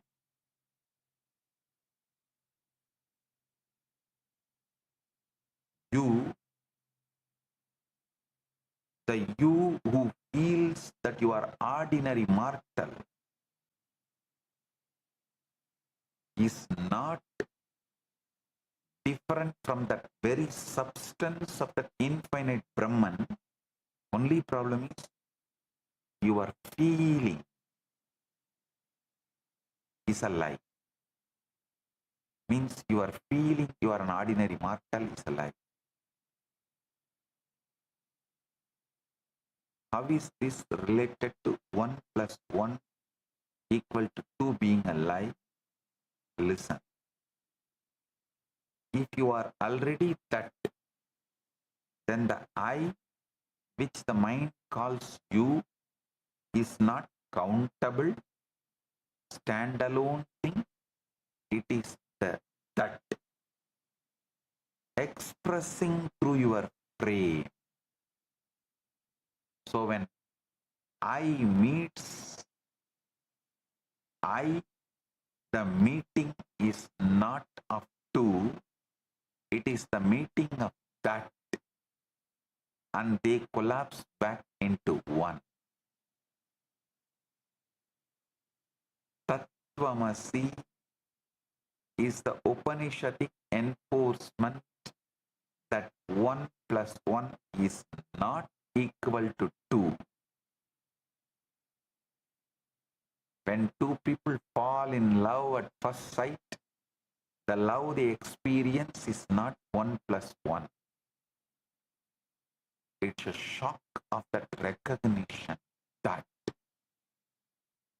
the maths visibly breaks before them.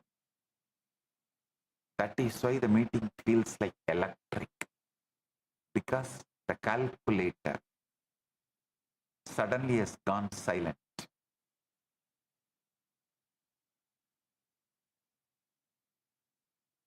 Now let me tell you what number really is. Number is a property of reality. Realities do not have numbers. A galaxy does not say, I am galaxy number 1 or I am galaxy number 1265. A wave does not say, I am a wave number 4 billion wave. No.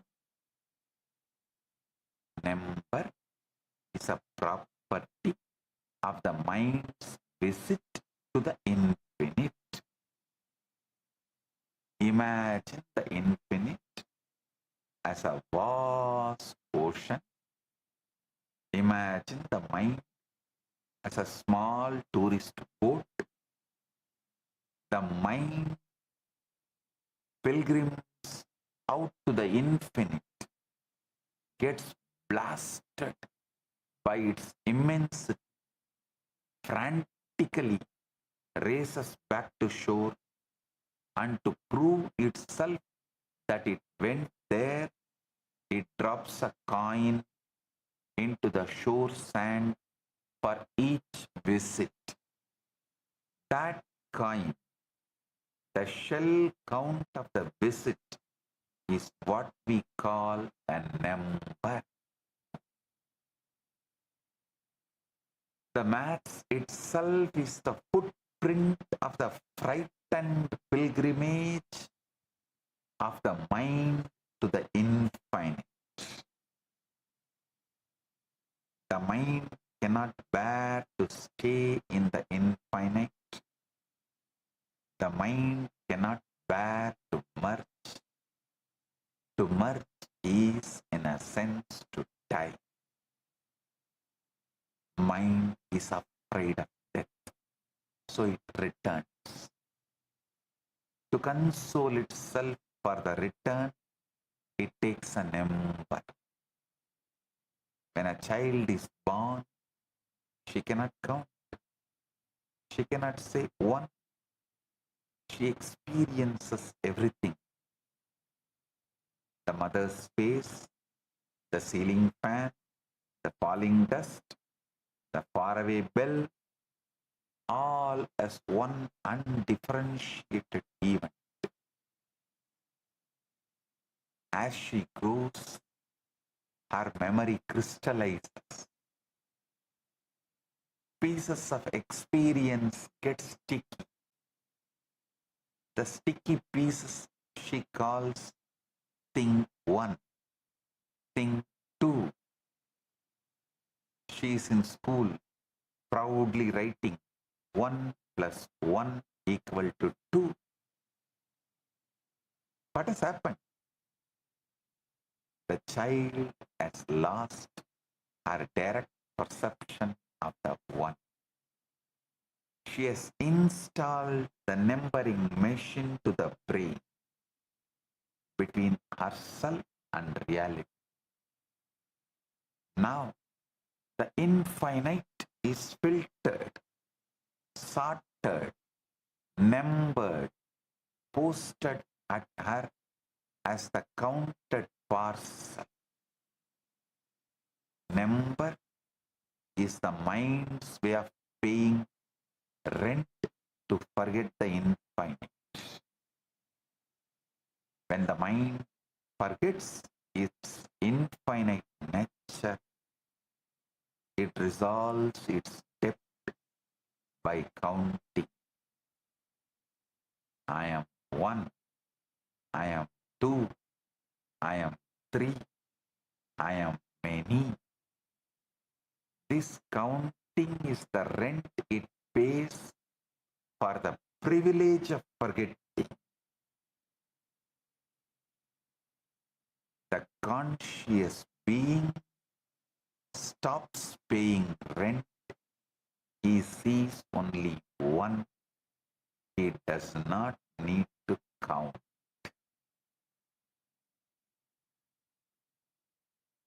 I have a lot more to share. We'll do in further satsangs. Today I have great 2 digital gifts for all of you. I should say 1 plus 1 digital gifts from Maha Kailasa for all of you.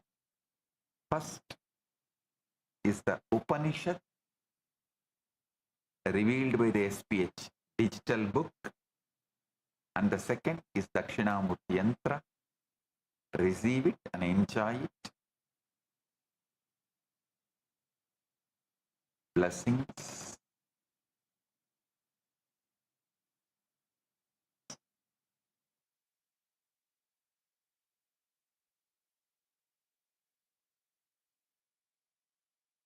Blessings. Be blissful.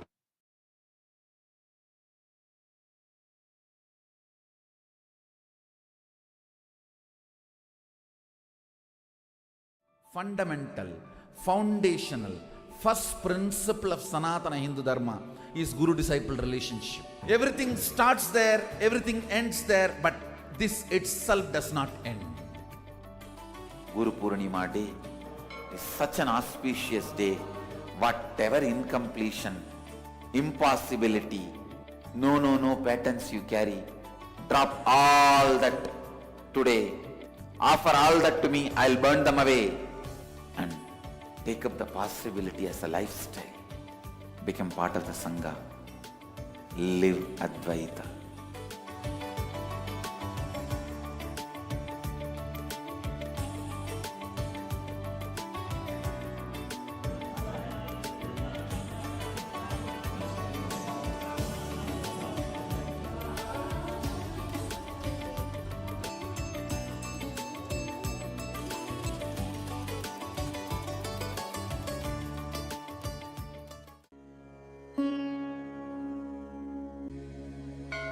Abhayam Sarvabhutebhyo. Paramashiva's great gift to humanity. It's a grand civilizational project for humanity.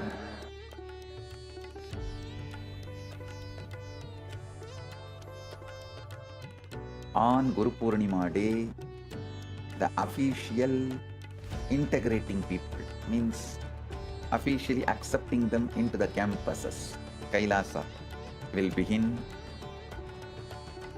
This is the single most powerful declaration in the whole Sanatana Hindu Dharma. The entire body of Sanatana Hindu Dharma, Sannyas Sampradaya, when they take sannyas, I drop everything of this world and declare Abhayam Sarvabhutebhyo, means I give Abhaya, protection to all beings. I am opening the doors of Kailasa to whole humanity. Anyone from any race, culture, creed, seeking refuge are welcome to Kailasa.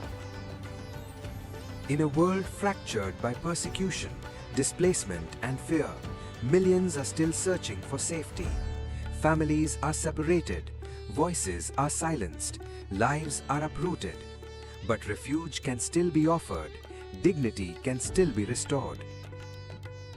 I declare Abhayam Sarvabhutebhyo, Abhayam Sarvabhutebhyo, Abhayam Sarvabhutebhyo. I offer Abhaya, protection to all beings, refuge to every persecuted soul, every human being cast out because of their faith, their identity, their voice. I open the doors of Kailasa for all of you. You only need the courage to seek refuge and Kailasa will answer. Come, the doors are open, you are seen, you are protected. Welcome home, you are home. Understand, I can see clearly. Paramashiva made it happen. Paramashiva has made it happen. Join this sacred humanitarian mission. Sign up now and help build refuge for those who need it most. What if I told you there's an AI that was trained on knowledge that is thousands of years old? Not scraped from the internet, not generated by another AI, but real, ancient human wisdom, digitized for the very first time. We're talking about 20 million source texts, 2 petabytes of curated knowledge, over 60,000 people who helped make it happen. And at the center of all of this is one person whose life's work made it possible. Today, we're talking about Ask Nithyananda AI, and why this might be one of the most important AI projects happening right now. Stay with me, because this one is different.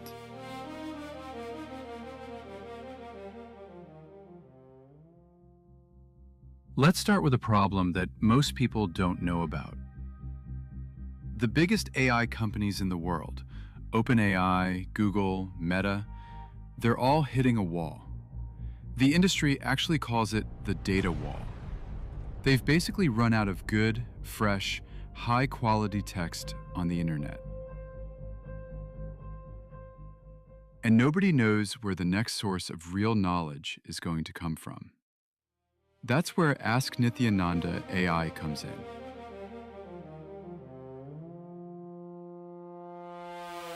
The Supreme Pontiff of Hinduism, Bhagavan Sri Nithyananda Paramashivam, known as SPH, has spent over 50 years gathering, living, and teaching spiritual knowledge. Not just philosophy. We're talking about practical sciences, agriculture, medicine, food, physics, cosmology, law, economics, urban planning. All of it rooted in the oldest living traditions on the planet. And for most of history, this knowledge lived in manuscripts, in oral traditions, in books that very few people ever got to read. SPH's contribution here is not small. It is the entire foundation of this project. His teachings, over 200,000 hours of recorded discourses, his books, his courses, his spiritual programs delivered across the world, the knowledge he received through his guru lineage and his own realizations. All of this became the backbone of what Ask Nithyananda AI is today. Without SPH, there is no Nithyananda AI. Simple as that. Now here's what makes the scale of this hard to fully wrap your head around. Over 60,000 contributors worked together to collect ancient sources. They preserved manuscripts. They digitized scriptures. They organize traditional sciences into searchable knowledge repositories. The result? 20 million digitized source texts, 2 petabytes of proprietary knowledge, 121 specialized AIs, all working together inside one system. This is not a chatbot built over a weekend. This is a civilizational scale preservation project. Think of it like building a national library, except the library also answers your questions in real time. Now let's talk about what actually makes this AI different from everything else out there. Most AI systems are built around one goal: answer the question, complete the task, move on. Ask Nithyananda AI is built differently. It runs on an AI constitution, and that constitution is based on the Hindu concept of Dharma. Dharma, at its core, means living in a way that is ethical, truthful, and life positive. And the entire AI is designed around that principle.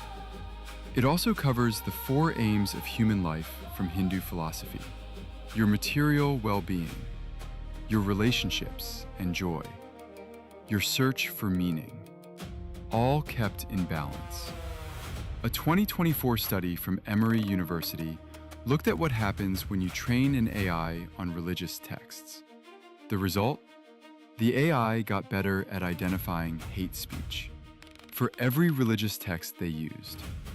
But when they trained on the Vedas specifically, the improvement was the biggest of all, around 14%. That's real research saying grounding an AI in ancient wisdom makes it more fair, more responsible, not less. Now let's talk about value, because the numbers here are striking. Leading AI systems, ChatGPT, Claude, Gemini, Grok, Perplexity, were all independently asked to assess Ask Nithyananda AI.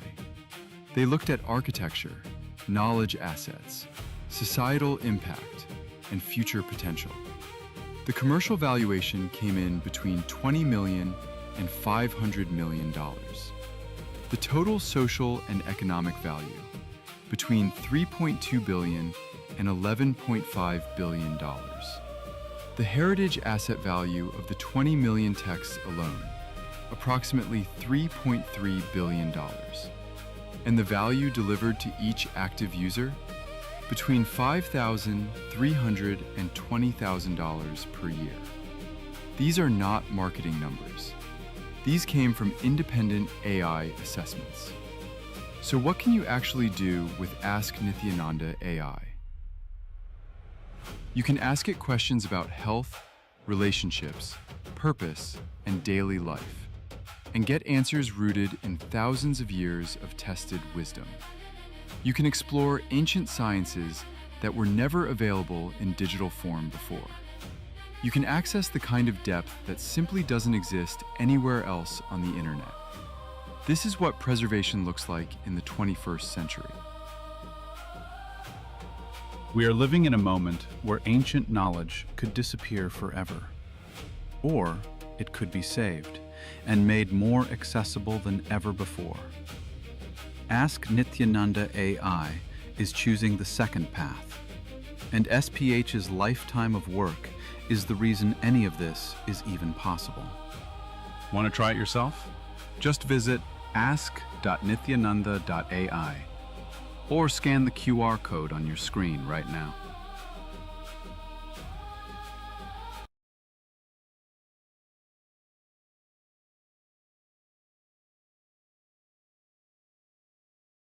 Medicinal plants, highly regarded as one of the great things, trilogy of Ayurveda.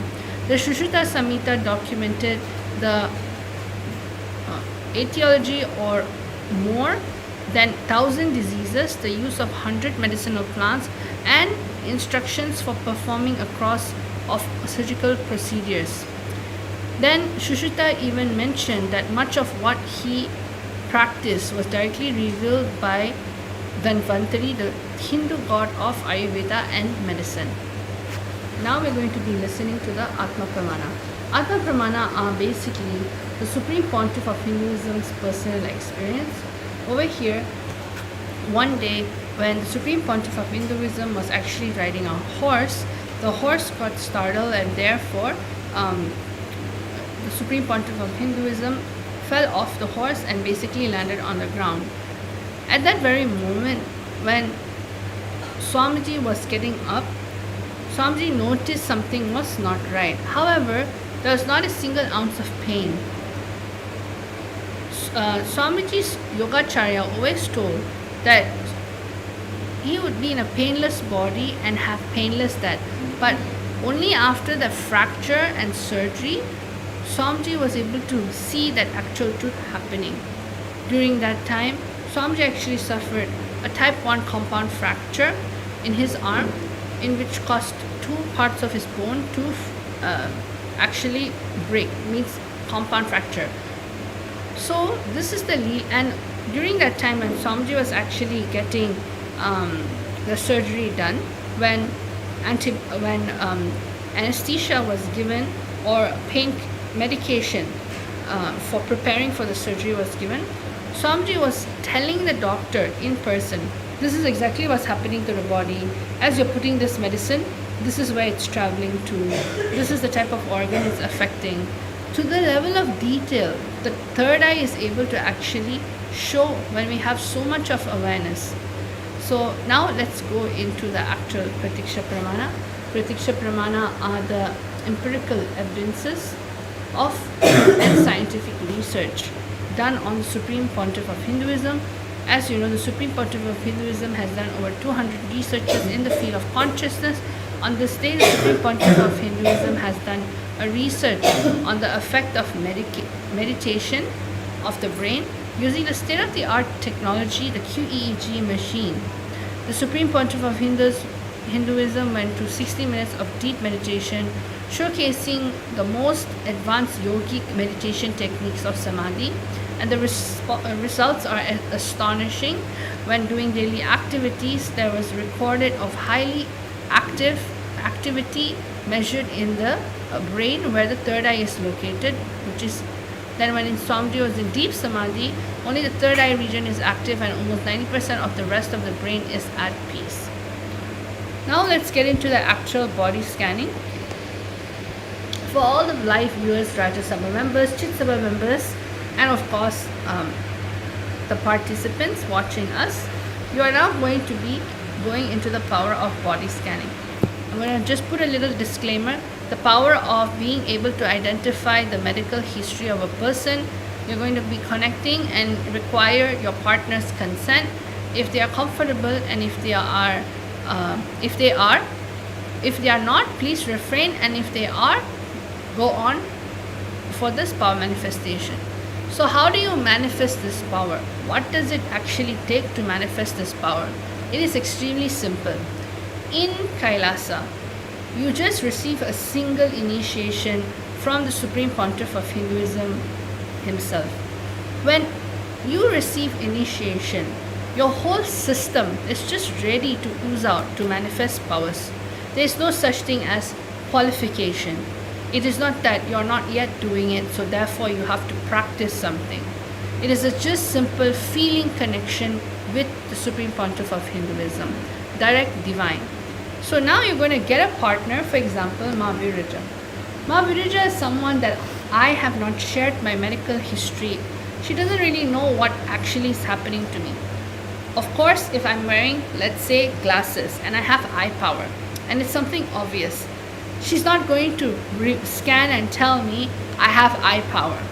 You're going to sit with someone who you don't know at least past 5 years of medical history. Means other than what's happening and it's something obvious that is there on the actual physical body, you should be using your third eye to go in deeper.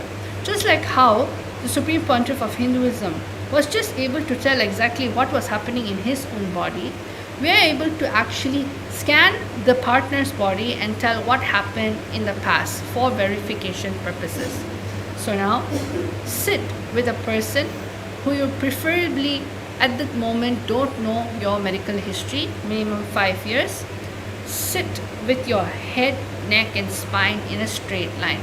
Why do we do this? This posture allows the Kundalini Shakti, which is located at the root of the spine, to actually raise up to the third eye and of course the Sahasrara chakra. When you have your spine straight, you allow Paramashiva to just land. Then you're going to sit as Paramashiva. Why sitting as Paramashiva is needed? Because only Paramashiva manifests. Only Paramashiva is doing everything. Only Swamiji as Paramashiva is manifesting through you. So when you have your posture upright and sit, understanding that you are Paramashiva, simply manifestation happens. Then you're going to remember Swamiji in your third eye and Anandagandha. This is one of the very important regions in the power manifestation. Third eye, bringing Swamiji in your third eye is evoking the presence of Swamiji. In the Anandagandha is actually the spiritual umbilical cord connection directly with Swamiji. So this is where the true awareness has to happen. Then next, we're going to declare a powerful cognition. Why do we do a powerful cognition? Because all the power manifestation in which we are doing comes from the Veda Agamas, specifically the Jnana Pada of the Veda Agamas. Means only with the powerful cognition, powers are able to unlock itself and manifest. You are Paramashiva, that is the powerful cognition. Only when you decide I am Paramashiva, Paramashiva just decides to manifest. Next, chant the password Om Nithyananda Paramashivam. This is the most ultimate powerful Mahavakya in which is revealed and initiated directly by the Supreme Pontiff of Hinduism himself. Just by chanting this japa, just by chanting this Mahavakya, instantly puts you in the space of oneness. So let's chant Recording 3 stopped. times. Om Nithyananda Paramashivoham. Chant from the navel center. Om Nithyananda Paramashivoham. Om Nithyananda Paramashivoham. As you're chanting, you will literally just feel the very presence of the Supreme Pontiff of Hinduism itself. Now, through the third eye, for instance, Mavirija is my partner. I'm connecting with Swamiji. Just have a conversation with Swamiji in your inner space. How you would ask for prayers, boons, how you would hold on to and have amazing conversations within yourself whenever you want whenever you're seeking for an answer and Swamiji is there inside of you. Just like that. Have a conversation with Swamiji inside your inner space. Ask Swamiji, oh Paramashiva, oh Swamiji, I would like to scan my partner's body. Please reveal to me what are the medical issues that they have faced, past illnesses, past surgeries that you can reveal to me. You will just simply see Swamiji will be able to reveal not just the physical layer in terms of the external skin, but Swamiji will be able to reveal the different layers and the different system within the body. For example, if my partner, I'll be able to see that she would have a particular discomfort or disease happening in the level of her bone. So I'll be able to actually see the skeletal. Swamiji will show the skeletal structure, show exactly the region of the discomfort, and even tell the source of the actual pain. How did the pain happen and what was the source of the pain? This is the power of the third eye. So let's all experience that. Please close your eyes. Have a conversation with the Supreme Pontiff of Hinduism, Swamiji, within your inner space, and just see what is already being shown. Don't feel I need to sit, meditate, focus. Instead, understand it is already showing. Tune in to the frequency by chanting the Mahavakya and bringing Swamiji's presence right now in your inner space.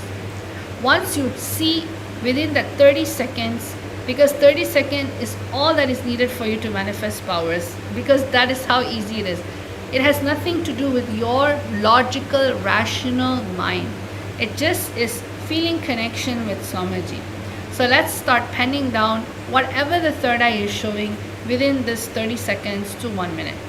And also because all the viewers and all the Rajasthan members, Chitsa members, those of you who's watching us live right now, right? When it manifests in the power, do not have any self-doubt, am I, whatever is showing, is it really Swamiji showing or not? See, at this moment of time, the only person who can reveal anything is Swamiji. Because you do not know anything about the other person. So it's only Swamiji who can tell you, who can reveal to you about the person, about the medical background of the person. So do not have to think, okay, am I manifesting, am I seeing it right? Recording in progress. It is Swamiji who is manifesting through you at this point of time. So observe clearly, what is it that you're experiencing clearly? What is it that you felt, what you saw, what you heard, or what you saw, anything, in every single aspect. Just observe yourself at this moment. Whatever Swamiji made you experience, just write down as it is in a piece of paper. Yes. And continue throughout this process. Continue to chant the Mahavakya internally. Om Nithyananda Paramashivoham. Let this japa happen in you simultaneously inside of you. You don't need to chant it out loud. If you would like to chant it out loud, you can do so. But if you need to chant it internally, just continuously have the japa happening inside of you. Just experience Swamiji's very presence.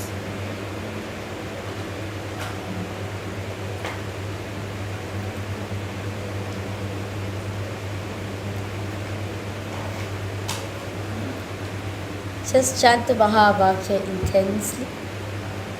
Om Nithyananda Paramashivoham. Om Nithyananda Paramashivoham. Om Nithyananda Paramashivoham. Drop any self-doubt, hesitance, incompleteness arising at this point of time. Just keep it aside. That's your memory. That's your memory which is rising up. Just witness it. Chant the Mahavakya. Connect the Swamiji intensely. You'll see Swamiji will reveal the answers to you very clearly. In a way which you can understand. All you need to do is you just bring that awareness into you. Swamiji, the Supreme Pontiff of Hinduism, is always showing for all of us. So what we need to do from our side, just tune in ourselves into the space of oneness. Just bring that witnessing consciousness in you. And by any chance, if any of the viewers, Rajya Sabha member, Chit Sabha member, is actually doing this power manifestation and you are from the medical field or scientific field, just experience how the innate intelligence of the body starts revealing itself to you. It is actually the intelligence that's revealing itself to you, just like how in the Apta Pramanas. But the Rishi Shushruta actually got all this information directly from the god, Hindu god Dhanvantari itself. Now you'll just simply see how all the revelation that you want to know, learn, directly comes from none other than the Supreme Pontiff of Hinduism, Swamiji. So if you are in the medical field, you'll just see how just by connecting to Swamiji, you'll be able to see the depths of what is actually there. Nowadays, there are many unknown diseases happening in the world today where despite a lot of allopathy or despite a lot of medical intervention, it can only be handled in the level of the emergency layer, which is great. However, Sanatana Hindu Dharma is so unique. The Supreme Pontiff of Hinduism is reviving by the body scanning in terms of living biology. Many times, a lot of the medical information we have, like what the Supreme Pontiff of Hinduism has revealed in earlier satsang, is that it is mainly based on the dead, means studying organs which has already is dead. So basically this is the biology of dead.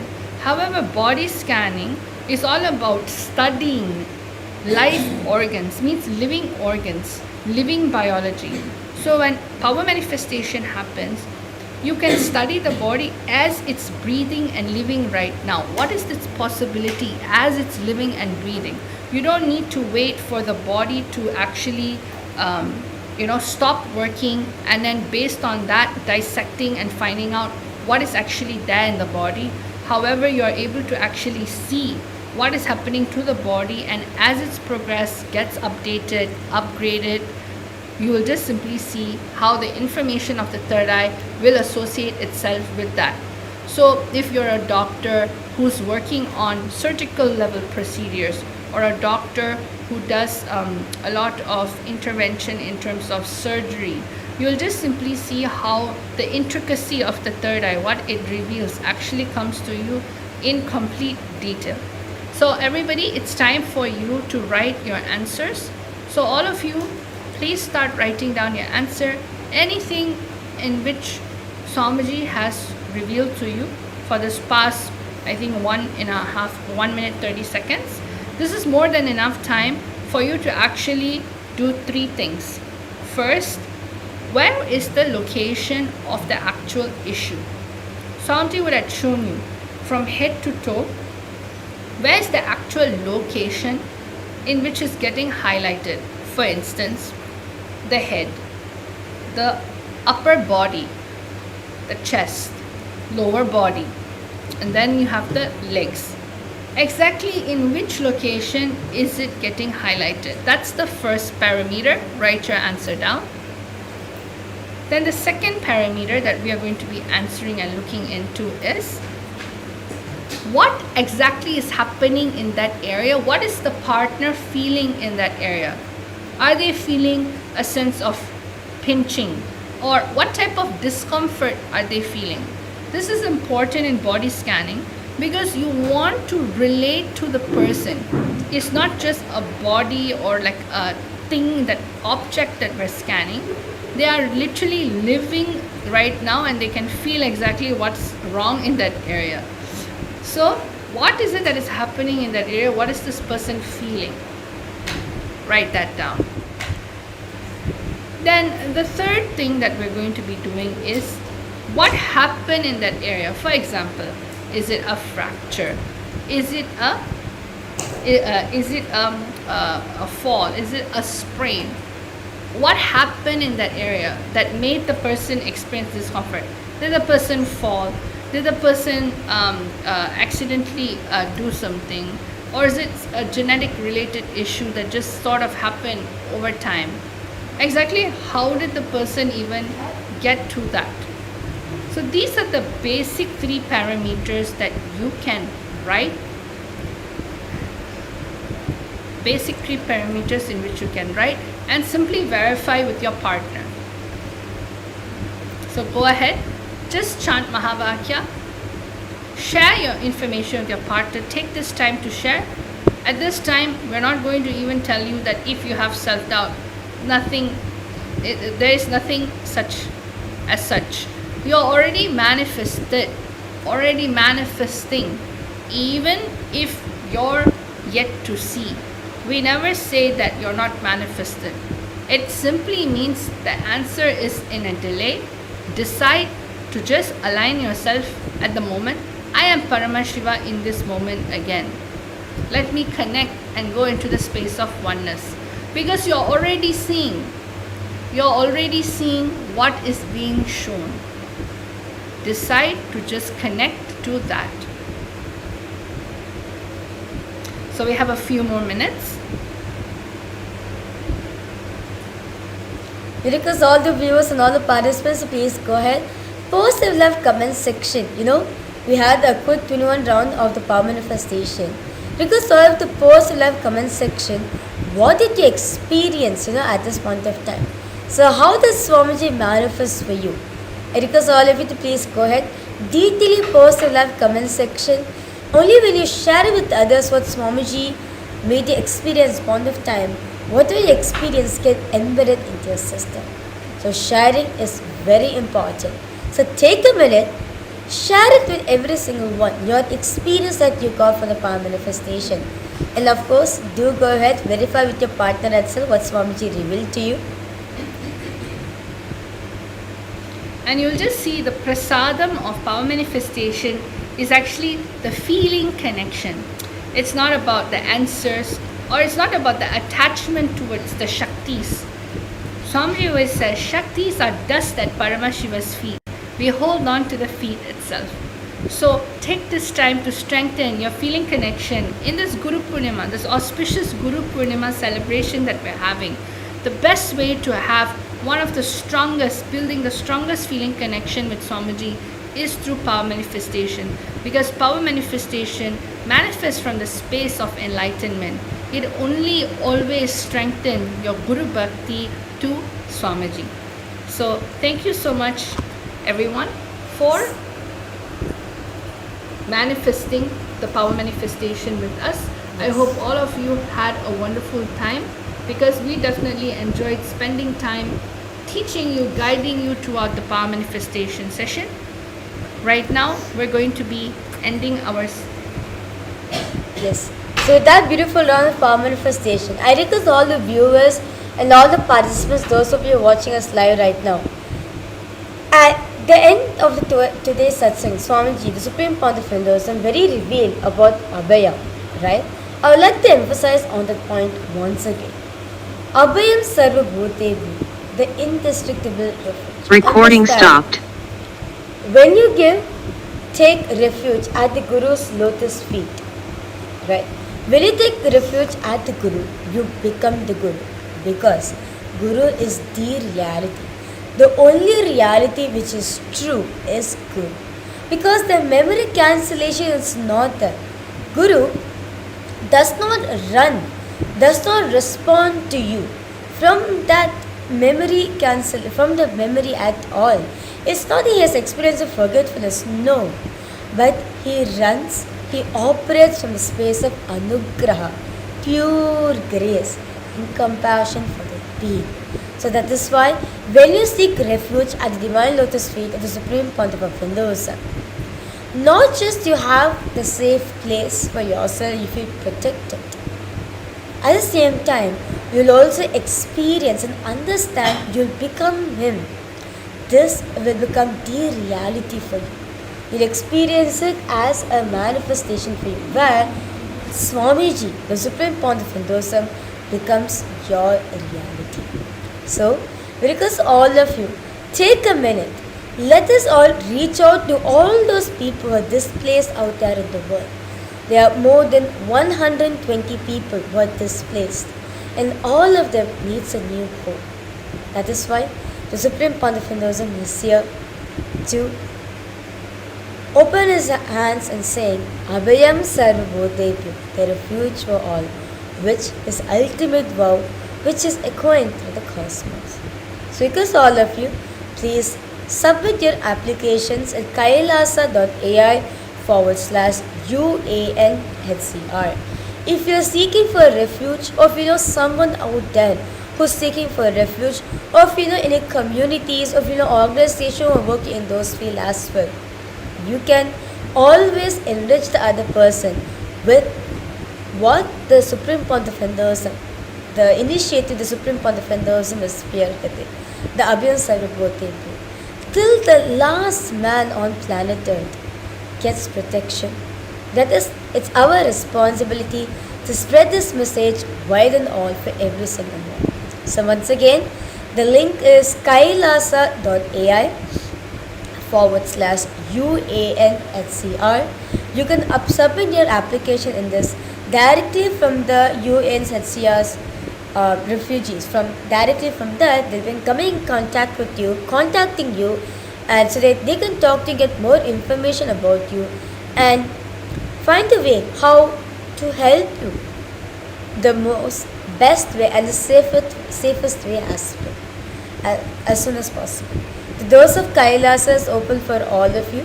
You can submit your applications until now, and on the auspicious day of Guru Purnima, the Supreme Pontiff of Hinduism is going to be launching this program for all of you.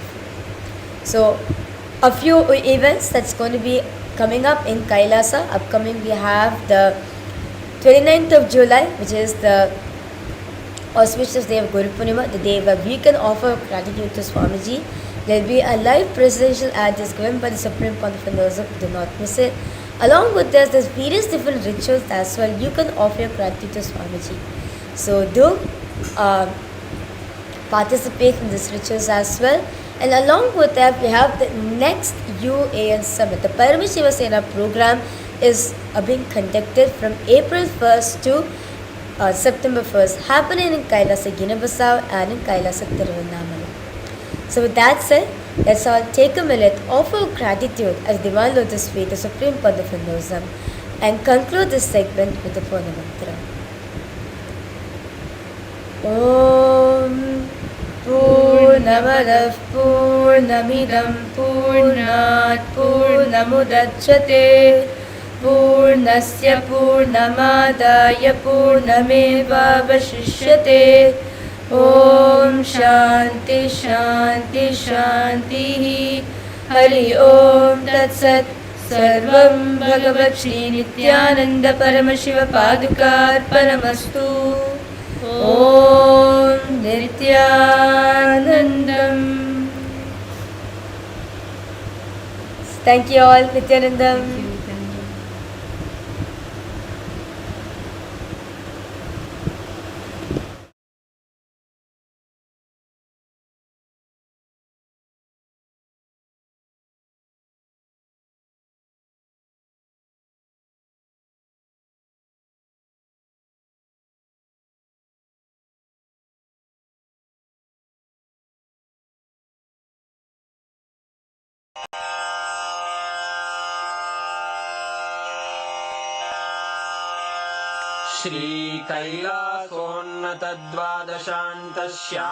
श्रीकैलासोन्नतद्वादशान्तश्यामलापीठारूढ श्रीमीनाक्षिसुन्दरेश्वरा भिन्नस्वरूप परशिवपुत्ररत्न Kumar गुरुमण्यतुल्यावतार श्रीपार्वतीस्तन्यपानलब्धदिव्यज्ञान विश्रुतसकलनिगमागमसारभूतद्राविडवेदप्रवक्त्रे श्रीमत्परमशिवकरुणासमधिगतमुक्तामयचतुरश्रयान् गीयमान छत्रचामर श्रीचिह्नकाहलादिसमस्तबिरदावल्यलङ्कृत ज्ञानविज्ञानचक्रवर्ती सर्वजनसङ्घसद्यो निर्वाणदीक्षा व्ययापवर्गवर्ष विश्राण Jimuta परमतकलभकेसरी शैवसिद्धान्तस्थापनाचार्य श्रीराजाधिराजपाण्ड्यमहाराजगुरु क्षपणशाक्यादिमहान्धकारनिवारणज्ञानभानु वीक्षणानर्हार्हध्वजोच्छेदनपूर्वक श्रीमद्वृषभध्वजस्थापक शैवसमयकर्त्रे सर्वज्ञपीठारूढ श्रीजगद्गुरु श्रीज्ञानसम्बन्धदेशिकस्वामि वागीशसुन्दरमाणिक्यवाचकस्वामिनाम् अवतारभूत श्रीज्ञानसम्बन्धस्वामि पुनरुद्धृत श्यामलापीठ सर्वज्ञपीठ त्रिनवत्युत्तरद्विशततम गुरुमहासन्निधान अरुणगिरियोगीश्वर परम्परागत अरुणाचल सर्वज्ञपीठ गुरुमहासन्निधान कैलास परम्परागत काञ्ची कैलास सर्वज्ञपीठ त्रयस्त्रिंशदुत्तरद्विशततम गुरुमहासन्निधान नित्योत्सव नित्यमङ्गल नित्यकल्याण नित्यरजित कैलास परम्परागत आदिकैलास नित्यानन्दपीठ महासंस्थान महासिंहासन पीठकर्तः साक्षात् श्री परमशिव समुद्भूत कैलास परम्परागत वैवस्वतमनु इक्ष्वाकु हरिश्चन्द्र भगीरथ श्रीरामचन्द्र शूरसेन इत्यादि अनवच्छिन्न सार्वभौम चक्रवर्ति परम्परागत चतुष्षष्टि योगिनी मंडित चतुष्षष्टि संप्रदाय प्रवर्तक मनुधर्म शासन सूर्यवंश प्राप्त सर्वज्ञपीठ सुरांगी साम्राज्य मूर्धाभिषिक्त चूडामणे साक्षात् श्री परमशिव समुद्भूत कपिल महागुरु पुनरुद्धृत महानिर्वाणि पीठ अष्टोत्तर सहस्र श्री महामंडलेश्वर साक्षात् श्री परमशिव सिंहासनाभिषिक्त समस्त गणनायक श्री महागणपति समारंभ अनवच्छिन्न पीठाधीश्वर गुरु परंपरा प्राप्त अटल पीठ अष्टोत्तर